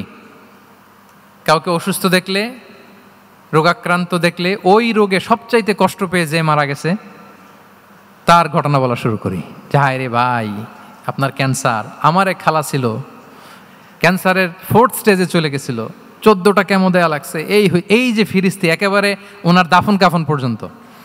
এখন বলেন ওই লোক যাও সুস্থ ছিল, এখন আর সুস্থ থাকবে? কথা বলেন, থাকবে? একটা দিব্যি সুস্থ মানুষকে যদি আপনি বলেন ভাই আপনাকে দেখতে কেমন যেন একটু রোগা রোগা লাগতেছে, অসুস্থ নাকি?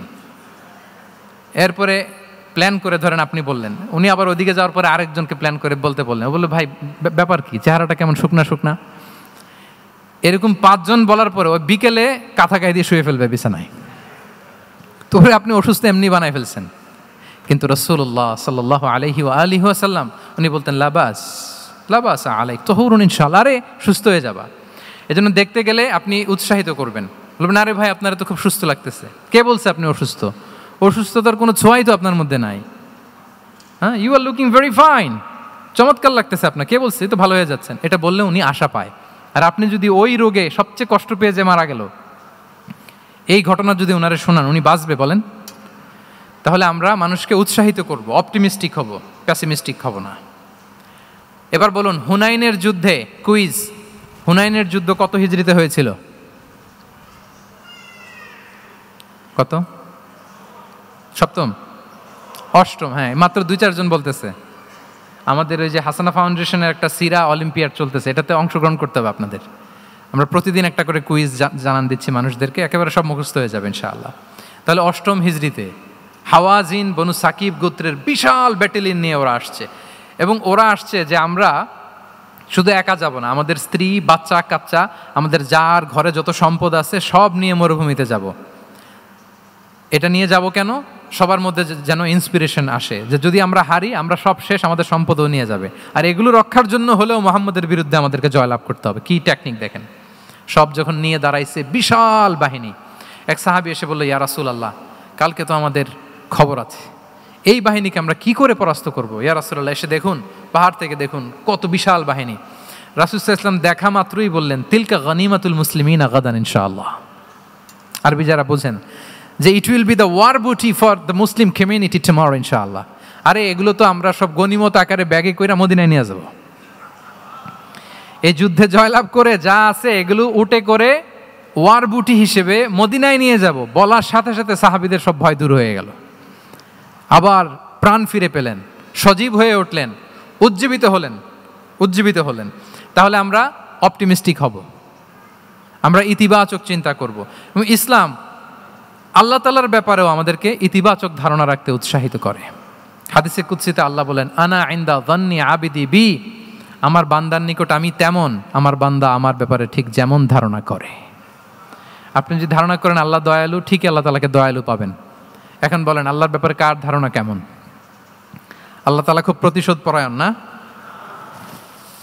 প্রচন্ড রাগী, আমাদের সবাইকে জাহান্নামে দেওয়ার জন্য বসে আছেন না? তাহলে কি ধারণা বলেন তো? তিনি দয়াময়, তিনি মেহেরবান, তিনি আমাদেরকে অবশ্যই ক্ষমা করবেন, ঠিক কিনা বলেন? এই বিশ্বাস আল্লাহর প্রতি আমাদের সবার আছে তো?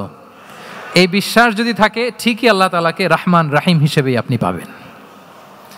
তাহলে আওয়াজ করে বলুন তো, এই নবরাত্রি হলকে উচ্ছ্বসিত করে আওয়াজ করে বলেন, আমরা সবাই অপটিমিস্টিক হব না প্যাসিমিস্টিক? অপটিমিস্টিক, ইতিবাচক হব। রাসূল সাল্লাল্লাহু আলাইহি ওয়াসাল্লাম অপটিমিস্টিক মাইন্ডসেটের অধিকারী ছিলেন। কয়টা গেল? লাস্ট হচ্ছে রেজিলিয়েন্ট। শেষ, I am going to conclude my speech today. Resilient হচ্ছে যাকে থামানো যায় না, আনস্টপেবল। সংকট কাটিয়ে ঘুরে দাঁড়ানোর সামর্থ্য যার থাকে তাকে বলে রেজিলিয়েন্ট। লেগে থাকার মানসিকতা, টিকে থাকার যোগ্যতা, সহজে হার না মানার যে অ্যাটিটিউড, এটাকে বলে রেজিলিয়েন্ট মাইন্ডসেট। রাসূল সাল্লাল্লাহু আলাইহি ওয়াসাল্লামকে আল্লাহ তাআলা এই মাইন্ডসেট দিয়েছিলেন। ওনাকে হারাইতে পারছে কেউ? জীবনের সাথে এটা সেট করে নেন যে আমি কখনো হারি না, আমি হয় জিতি নয় শিখি। আমি কখনো হয় জিতি নয় শিখি। এই মাইন্ডসেট যদি গ্রো করেন, আপনার হারাইতে পারবে কেউ? পারবে না। রাসূল সাল্লাল্লাহু আলাইহি ওয়াসাল্লাম, he was unstoppable, having unbelievable সাবর। ধৈর্যের পাহাড় নিয়ে, আনস্টপেবল অ্যাটিটিউড নিয়ে তিনি শুধু সামনে গিয়েছেন, পেছনে যান নাই কখনো। সীমাহীন কষ্ট আর সংগ্রামের মধ্য দিয়ে গিয়েছেন, থামাতে পারে নাই ওনাকে কেউ পারে নাই। ইয়াতিম হিসেবে জন্মগ্রহণ করলেন, পৃথিবীর আলো দেখবার আগে বাবাকে হারালেন, ছোট বয়সে মাকে হারালেন, পরে দাদাকে হারালেন, এরপর চাচাকে হারালেন। শিয়াবে আবি তালেবে জেল খেটেছেন 3 বছর। Physical torture, mental torture, life threat, হত্যা করার ষড়যন্ত্র হয়েছে। আল্লাহ তাআলা বলেছেন আজ রাতে হিজরত করো। ব্ল্যাক ম্যাজিক করা হয়েছে। লাবিদ ইবনুল আসাম, এক ইহুদিদের মিত্র, ওনাকে ব্ল্যাক ম্যাজিক করেছে। মারার জন্য খাদ্যে বিষ মিশিয়ে দেওয়া হয়েছিল। বাজুর মাংস, খাসির বাজুর মাংস পছন্দ করতেন। খাইবারের এক ইহুদি নারী এই ছাগলের এই মাংসের মধ্যে বিষ দিয়েছিলেন। ইহুদিদের পক্ষ থেকে betray, treachery, conspiracy and what not, কি বাকি ছিল বলেন? ষড়যন্ত্রের এমন কোনো ধরন ছিল না যেটা তারা বাকি রেখেছে। কিন্তু রাসূল সাল্লাল্লাহু আলাইহি ওয়াসাল্লামকে কি থামানো গিয়েছিল? বলেন, থামানো গিয়েছিল? গোটা বিশ্বব্যাপী উনি ছড়িয়ে দিয়েছিলেন লা ইলাহা মুহাম্মাদুর। So nothing can stop him. করার আমাদের যে লক্ষ্য, ওই লক্ষ্য পানে আমরা পৌঁছবই, আমাদেরকে কোনো কিছু থামাতে পারবে না, ইনশাআল্লাহ বলেন। আমরা আমাদের লক্ষ্য পানে, মানজালে মাকসাদে দৌড়ে দৌড়ে যাব। আমাদেরকে থামিয়ে দেয়া হলে আমরা হাঁটতে থাকবো, সেখানে আমাদেরকে আঘাত করা হলে আমরা হামাগুড়ি দিয়ে সামনের দিকে যেতে থাকবো, সেখানেও থামিয়ে দেওয়ার চেষ্টা করা হলে আমরা আমাদের মঞ্জিলে মাকসিদের দিকে অপলক নেত্রে চেয়ে থাকবো। আমাদেরকে কেউ থামাতে পারবে? রেজিলিয়েন্ট, অনর, অটল, আনস্টপেবল, এই মাইন্ডসেটের অধিকারী ছিলেন। ফলেই তিনি লা ইলাহার বাণীকে গোটা বিশ্বে ছড়িয়ে দিতে পেরেছেন। তাহলে আমরা রেজিলিয়েন্ট হতে চাই কি চাই না বলেন? হতে চাই। সম্মানিত সুধী, মোট কয়টা মাইন্ডসেট জানলাম? নববী মনস্তত্ত্ব সিরাতের আয়নায়, prophetic mindset through the lens of সিরা, মোট কয়টা জানলাম? 12টা। এগুলোকে আমরা নিজেদের মধ্যে ধারণ করতে পারবো ইনশাআল্লাহ। কারণ রাসূল সাল্লাল্লাহু আলাইহি ওয়াসাল্লাম আমাদের জন্য যা নিয়ে এসেছেন ওইটাই আমাদের আঁকড়ে ধরতে হবে। যেটা বারণ করেছেন ওইটা থেকে আমাদের দূরে থাকতে হবে। যে আয়াত দিয়ে শুরু করেছিলাম সূরা হাশরে, ওমা আতাকুমুর রাসূলু ফাখুযুহু ওমা নাহাকুম আনহু ফানতাহু। নবী যা এনেছে ধরো, নবী যা বারণ করেছে সেগুলো ছেড়ে দাও। আমরা আল্লাহ তাআলার কাছে কামনা করি আমার নবী ওনার যে থট প্রসেসকে ডেভেলপ করেছেন, ওনার যে অ্যাপ্রোচ অ্যান্ড মাইন্ডসেটকে ডেভেলপ করেছেন, আমরাও যেন আমাদের মাইন্ডসেটকে ঠিক ওইভাবে করতে পারি। আমাদের রাসূল সাল্লাল্লাহু আলাইহি ওয়াসাল্লাম যেভাবে চিন্তা করতেন, আমাদের ভাবনা এবং চিন্তার আঙ্গিনাও যেন ঠিক সেই রকম হয়। আমরা সবাই পড়ি আমিন। তার মাইন্ডসেট হবে আমাদের মাইন্ডসেট। কি বলেন? পারা যাবে তো ইনশাআল্লাহ? তাহলে কয়টা মাইন্ডসেটের কথা বলেছি? কয়টা বলতে পারবেন? কয়টা দেখি। 1 নম্বরে কি ছিল? God centric. 2 নম্বরে ভিশন ওরিয়েন্টেড। 3 নম্বরে উইজডম ড্রিভেন। 4 নম্বরে রিফর্ম সেন্ট্রিক। 5 নম্বর ওপেন মাইন্ডেড। 6 নম্বর এন্টারপ্রেনার। 7 নম্বর কনসিডারেট। 8 নম্বর ট্রান্সপারেন্ট। 9 নম্বর অ্যাপ্রিসিয়েটিভ। 10 নম্বর ফ্লেক্সিবল। 11 নম্বর অপটিমিস্টিক এবং 12 নম্বর রেজিলিয়েন্ট। এটা ছিল রাসূল সাল্লাল্লাহু আলাইহি ওয়াসাল্লামের মাইন্ডসেট।